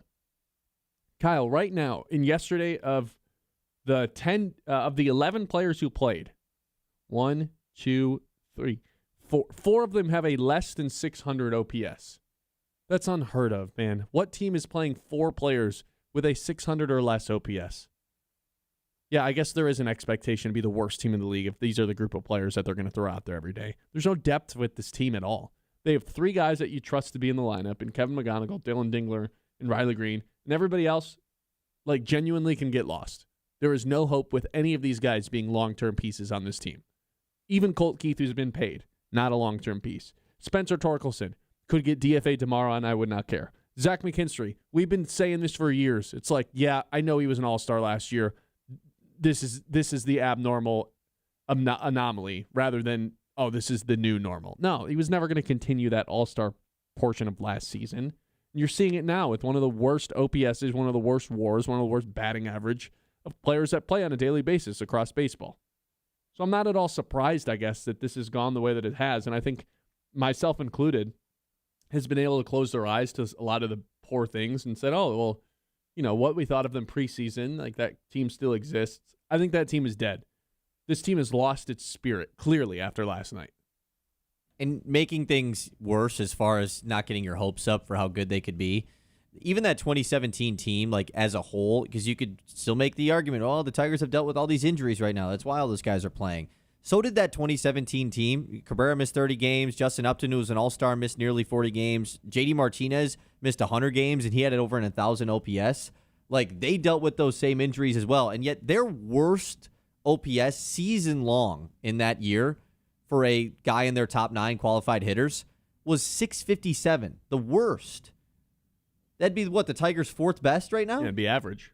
Like, it's just, so it makes you not get your hopes up. Now, the pitching staff on that team was much, much worse in that year for Detroit, but still, it makes things not exciting going forward as far as getting your hopes up that they're going to turn these things around. Because, one, you got the Javi Baez update yesterday. The Gleyber Torres update from 2 days ago wasn't great either. And now you just have a loss in Game 1 against the worst team in baseball, when it easily could have been a way to kickstart some sort of run. And nothing short of, like, winning 9 of 10 games is going to make you feel hopeful right now. Mm-mm. Even if you win, like, 7 of 10, okay, you're now just 10 games under 500. Like, you know, it doesn't make you feel super great. I don't think there's any hope with this team at all right now. And I was the one selling it yesterday. But yesterday, when Matt Vierling is just like, yeah, I don't really care. I'm just, whatever. Caught asleep in center field, low effort, lack of awareness, and then Wenzel Perez just does Wenzel Perez stuff. When that sort of stuff happens, it's just like, okay, if this team's not going to care all that much about winning, then why do I ever think they're going to win? It's not even about the talent. It is about the talent, but like where I'm coming from right now, it's less about the talent of the roster and more about the effort that they're giving or the lack thereof.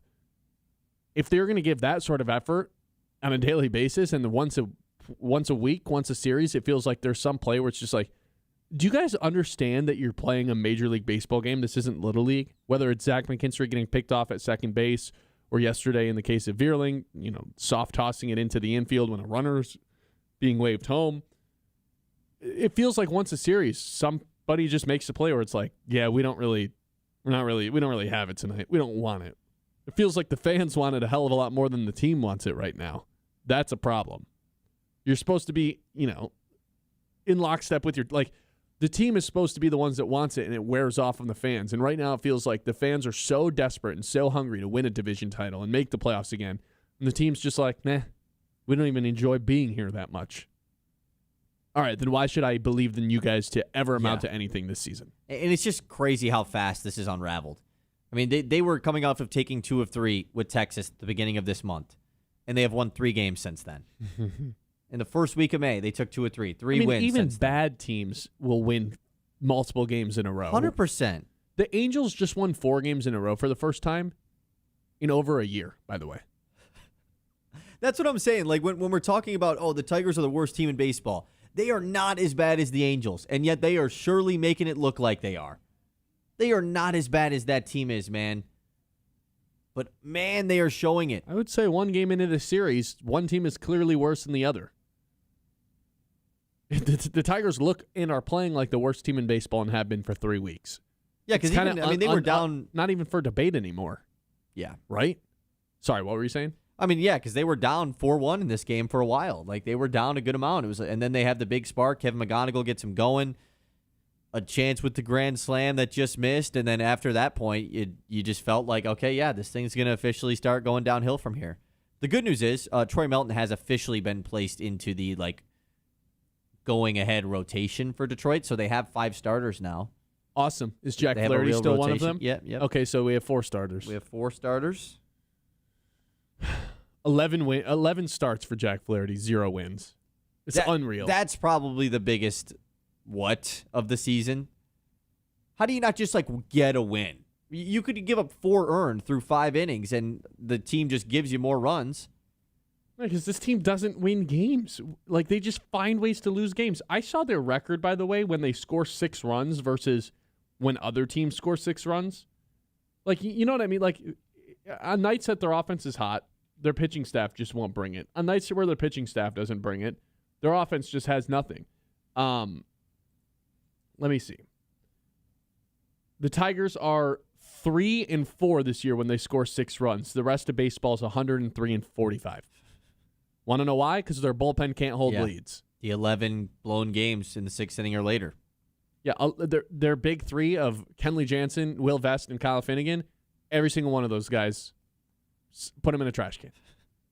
Well, even going back to the Flaherty thing, even in the starts where he has been fine, because you got to pitch 5 innings to get a win as a starter, and he obviously has gone short of 5 innings a pretty good amount because of how much he gets blown up.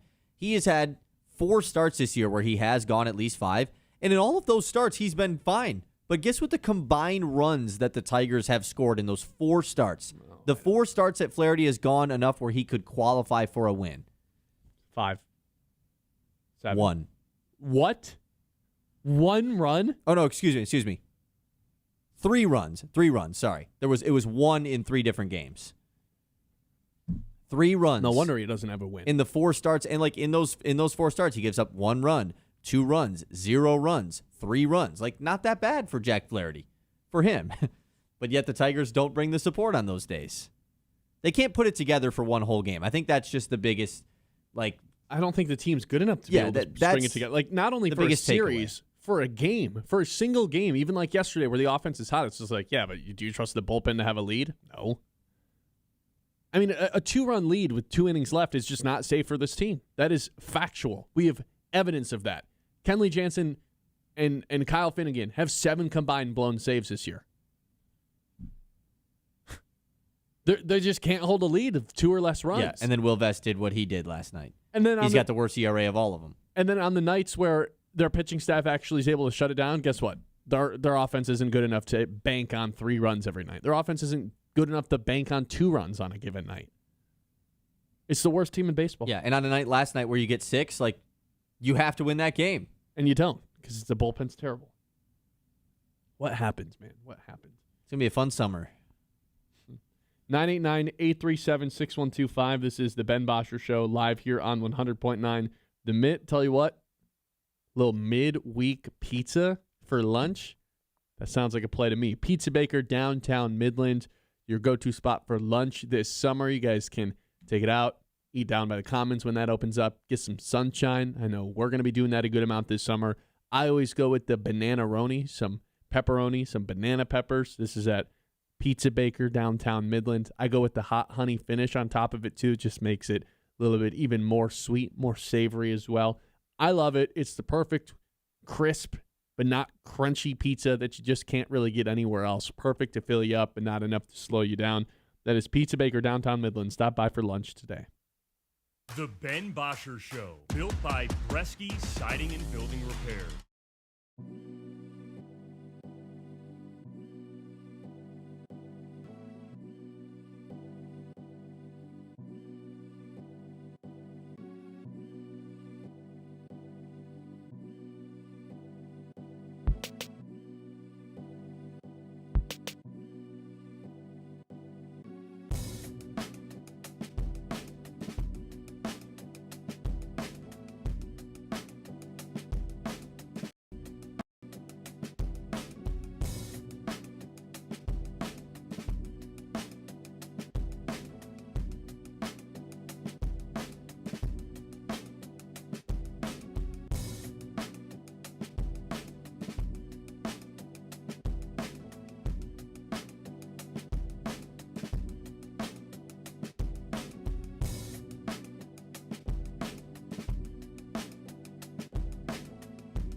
Built by Bresky Siding and Building Repair on 100.9 The Mid.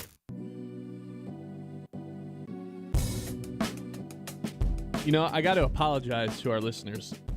We were talking so bad about the Tigers. You know what we forgot to do? Give away Tigers tickets. Today we are giving away tickets. We were supposed to do this at 10:15 thanks to our friends over at Garber Chevrolet for Big Win Wednesday. We were supposed to do this at 10:15, like I said. And we're giving away tickets for their June 7th game against Seattle.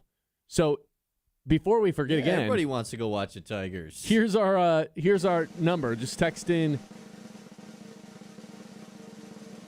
Tigers. Just text in Tigers to 989-837-6125. Chance to go win tickets for June 7th, their game against Seattle, weekend game. Sunday game, correct? Sunday game, yeah. So sorry about that. We were supposed to do that at 10:15, and we were so busy trashing them that we forgot to give away the tickets. So if you still want to go see this team, please go ahead and text in Tigers to 989-837-6125. Already seen a couple texts roll in.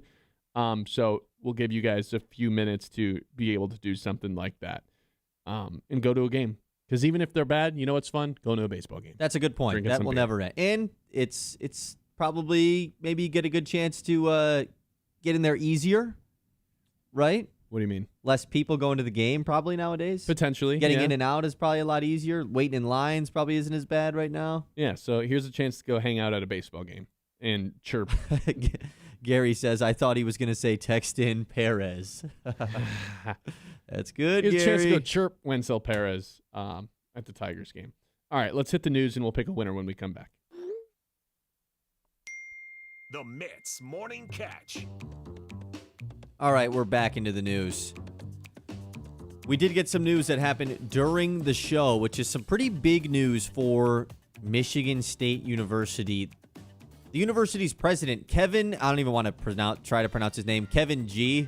Okay, I can't call him Kevin G. Whoa. Kevin Guskowitz, we're just going to call him that. He is leaving Michigan State for Clemson University, announced this morning at a 10 a.m. press conference. Really kind of out of nowhere, shocking news here. And it's not a great look for the Spartans as well, because he issued out a statement. And basically, I kind of skimmed through this statement. It sounds like a feud between him and a few members of the Board of Trustees with Michigan State has kind of caused this departure. Oh, awesome. Which is obviously a really bad look, because the Board of Trustees are the decision makers at a university. He said that there was he disagreed with the focus on, he wanted to be more forward thinking and focus on collecting more opportunities and aspirations ahead of the university, while several members of the board continued to revisit past conflicts and internal disagreements rather than focusing on the positives.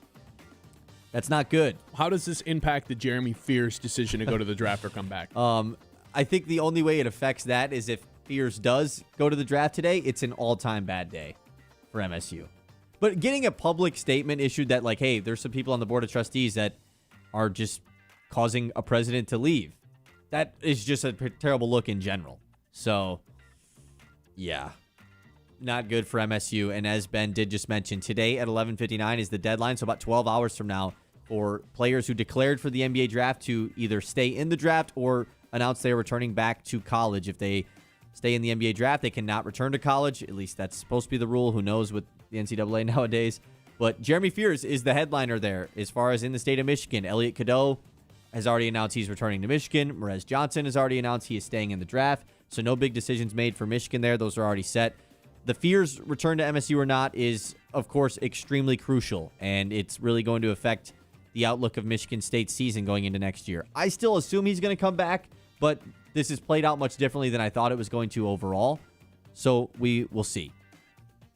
Did you see yesterday, Ben? We'll go to some positive news now. It's been a pretty negative day today. Kind of stinks. Some positive stuff. The UFC structure, I guess you want to call it, at the White House, construction has started. Did you see the screenshots of this? I have not seen this. Everything I see about that, I assume it's AI. But if it's actually real. This is real, yeah. The construction has begun out in the lawn of the White House. Let me find a picture of this. Which is pretty cool. That card is what, June 11th?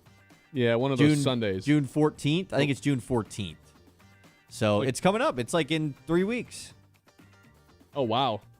It looks like an NFL draft stage. It does, yeah. I mean, which makes sense. They have to create stands and everything for it as well. So very excited for that. It's going to be, if we don't have Tigers to look forward to this summer, we've got some really fun UFC stuff this summer with that event. And, of course, Conor McGregor expected to return about a month later in mid-July.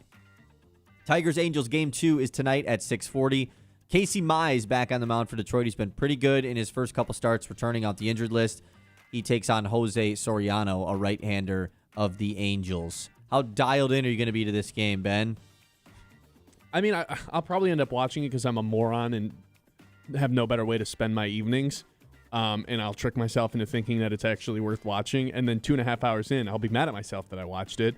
But yeah, I mean, as of right now, I don't really want to. I feel like I can find a better way to spend my time, especially now that it's nice outside. But you know what? 6:40 is probably going to roll around, and I'm probably going to fall into the trap of turning that game on the TV. Then I won't be able to turn it off because I'm a psychopath. You? Yeah, I mean, I'm obviously going to watch this. I like watching Casey Mize. He's been pretty good, I do too. So that helps. The line when the Tigers are on offense, that's going to be something that I'm not that excited about. But yeah, I'm absolutely going to tune into this tonight. Okay, we got some news in the NFL. First off, we've been talking about contract details and structures all day with Jack Campbell. Well, a former Michigan man, Nico Collins of course, Michigan University, he gets a raise in this rework deal with Houston. Don't see this too often. They increased his cash in 2026, $9 million, and in 2027 by $8 million. So they reworked this deal, and they upped his money for these next 2 seasons because they kind of wanted to avoid any sort of contract dispute. He came in, I think, as just inside of a top 20 wide receiver contract-wise, and he clearly has played like a top 10 receiver when healthy in the last several seasons. And so shout out to Houston for doing Nico Collins right. Yeah, it's funny because I've always viewed Collins probably a little higher than your average person. Like, when that guy's healthy, he's one of the 6 or 7 or 8 best receivers in the entire NFL. Like, closer to a top 5 guy than a top 10. The issue is he's not healthy all that much. And last year and the year before, C.J. Stroud has been running for his life in the backfield. But I think he does everything well. He's a deep threat. He can go over the middle. Can catch balls on the outside. He's great in the screen games. Can get open. He's got the yak ability. He does everything you could ask for. He's just like A- across the board, which that makes you one of the 10 best receivers in the NFL in any given year. Maybe that's what's holding him back from being a superstar, though. He doesn't have one quality where it's like, oh, he's the best in the NFL at this. He's just well-rounded, man. He really is. Another thing, by the way, that makes this MSU president situation look even worse. Okay. He is taking a pay cut to go to Clemson. Oh, God. A 5-year contract that's worth $1.2 million per year. He was being paid more than that at Michigan State. Ugh.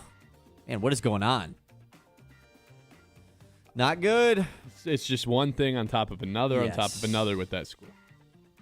More NFL news. Chargers make Derwin James the NFL's highest paid safety again. I was going to say, I thought he already was. The second time in his career that this has happened. A new 3-year, $75 million contract extension with $57 million guaranteed. Derwin James, one of the hardest hitters in the NFL, is once again atop that safety list, which, hey, it makes the Kirby Joseph deal look even better. I guess maybe not if he's not healthy. I don't know. Nonetheless, Derwin James, highest paid safety in football. Other teams that are starting OTAs today, it's not just the Lions. You've got the Patriots, which I assume that's going to be the most covered team that starts today with all the Mike Vrabel stuff going on. The Jets, the Texans, the Commanders, the Bears, the Saints, and the 49ers. Who are you most excited to see headlines from non-Lions related?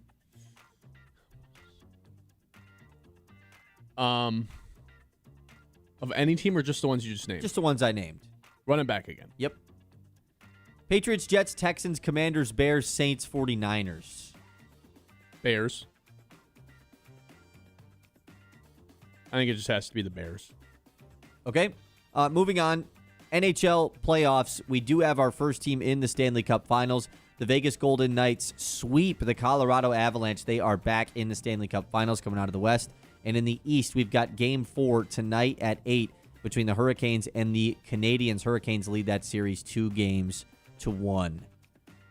We'll finish up the news with Travis Kelce has purchased a minority stake in the Cleveland Guardians organization.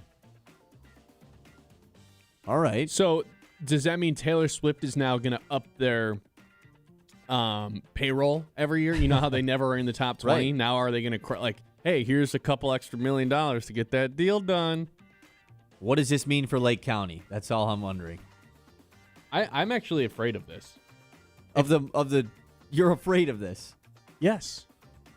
The Cleveland Guardians, who AJ Hinch openly admits the division goes through, just got someone who's about to marry a quadrillionaire to invest in them. They're probably going to have some extra money laying around.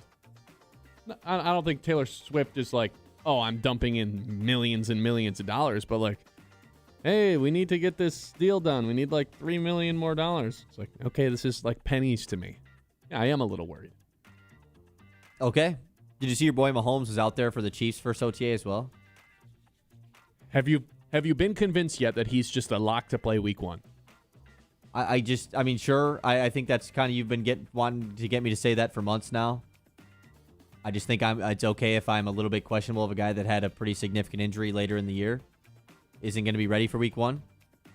The real issue is they still don't really have a wide receiver 1. That's the news.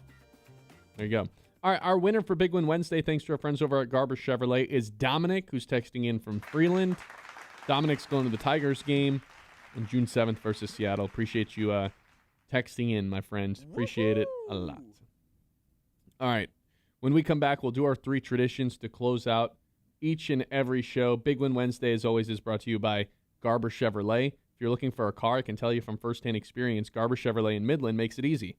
Bought my car there last summer. The whole process was smooth.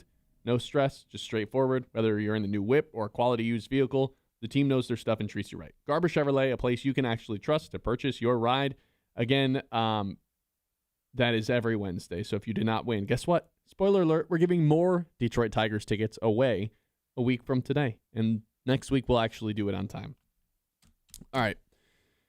After the show, tell you what, it's leg day, and I'm headed to the Greater Midland Community Center for which is your hub for health, wellness, and fun right here in the heart of Midland. From fitness classes, open gym swimming, youth sports, family activities, there's something for everybody. Affordable memberships, expert staff, and a welcoming space for all ages and abilities. If you're hosting an event, ask about the rental spaces and full-service event support. Stay active, stay connected, all under one roof at the Greater Midland Community Center. Learn more or sign up at greatermidland.org. The Ben Bosscher Show, built by Bresky Siding and Building Repair on 100.9.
Bosscher Show, built by Bresky Siding and Building Repair on 100.9 The Mid.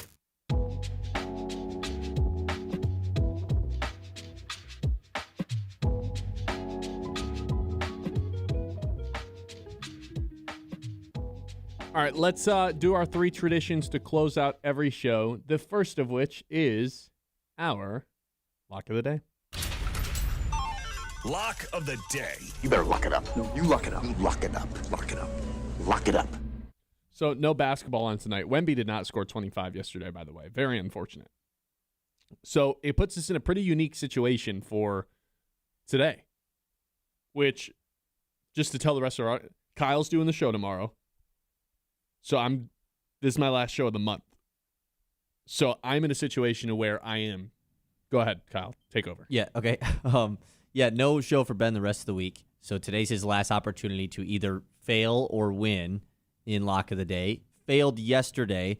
So right now in the month of May, he is 0.79 units up. AKA, if he misses, then he goes under. If he wins, he goes plus. So what does that mean for you, Ben? It means I'm playing it ultra safe today.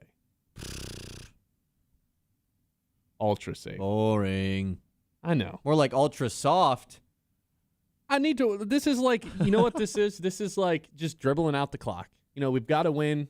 There's no need to go put up a crazy shot. Just go dribble out the clock. We're going to win the month, so let's just make sure we win the month. Hit our free throws and we'll be good.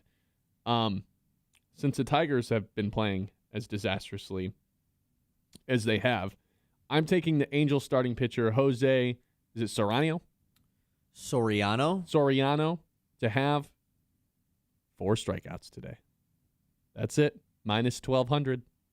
If he doesn't, then I guess that's just on it. If he doesn't get 4 strikeouts today. Yeah, he's gotten 4 strikeouts in every game this year that he's pitched in. Which is why it's minus 1,200. If he doesn't get it today, I think I am just cursed, Danhausen style, just like the Detroit Tigers. So that is what we're going to do today. Kyle, I don't think is a fan of this pick. No, this is soft. I mean, this is doing an injustice to the people. This isn't a lock of the day. It's the definition of a lock. The lock of the day is something you give out for people to do to try and make money off of, right? And guess what? No one's making money off this. But if people were to follow along every single day, theoretically, this would secure, okay, this month, Ben helped me to go positive this month. It's a long-term payoff, you know? And if they follow along every day for over a year, sure, they're probably down really some units. bad. Yeah, and they probably stopped listening to this show. Probably. You can't. Hey, I am not liable to anyone else's bets that they make. You should have just took one of Brendan Sorsby's picks. I guess I could have went Mize 3Ks. Yeah, that just never mind. I was trying to make a joke, you know. It's okay. About the quarterback. Anyway, that's our lock of the day. Lock of the day. You better lock it up. No, you lock it up. Lock it up. Lock it up. Lock it up. Okay. Next tradition we have, it is our game of the day. Game of the day. Well, there's no NBA on tonight. And I also believe that the NHL does not. Oh, no, there is a game tonight. Yeah, that's got to be that one. In the news? Hurricanes and Canadians. 8 p.m. tonight. The Canadians lead the series. I'm sorry, Carolina leads the series 2-1. A pivotal game for tonight. That's the best thing we have on TV tonight from a sports watching standpoint. So that is going to be our game of the day. Game of the day. Randy's Green Thumb, proudly serving the Midland area with family-owned friendly service since 1982, offering everything from fresh floral arrangements and vibrant house and outdoor plants to expert landscape and interior plant service. They also design, maintain, and install beautiful gardens, ponds, trees, shrubs, and more, helping both homes and businesses thrive with greenery that lasts. Visit Randy's Green Thumb at Poseyville Road and bring brilliant color to life and inspiration to your space this season. All right, the last thing we have is guessing what Colin is going to open his show with. Wait 1 sec. Okay. I got 2 words for you. Steve Nash and Chris Paul. Must-see TV. Okay, we got last thing is predicting what Colin Cowherd opens with. He takes over at noon, Fox Sports Radio, The Herd. What do we think he's going to open up his show with today, Kyle? What is the score? Whose turn is it to go first? Go ahead. We're tied up at 57 all. I got a point back yesterday. Knicks lead. Worth noting, it was a J-Mac show yesterday. Colin was out. That was ridiculous. J-Mac grew up a Knicks fan. It worked out in my favor tremendously because, honestly, Colin probably would have taken the route that you took yesterday if not saying, oh, the East sucks, so who cares if the Knicks are doing good. I'm going to assume that it's another J-Mac show today, unless Colin just had a longer Memorial Day weekend, but I don't really know. So I'm going to operate under that circumstance. You can do however you'd like, but it is your turn to go first today. I'm going to go with OKC might have just figured out Wemby last night. He didn't want to shoot the ball. They kept him away from the paint. They're physical with him. Hartenstein's fouling him every play in a good way. Like, they're just beating him up, basically. And OKC's figured it out. And they're going to go to the finals, and it's going to be OKC versus New York. That, I think, is the lead for whoever's hosting. I will say, can I go? Okay, I'm gonna make it a Knicks-centric lead. The Knicks can beat either one of these teams.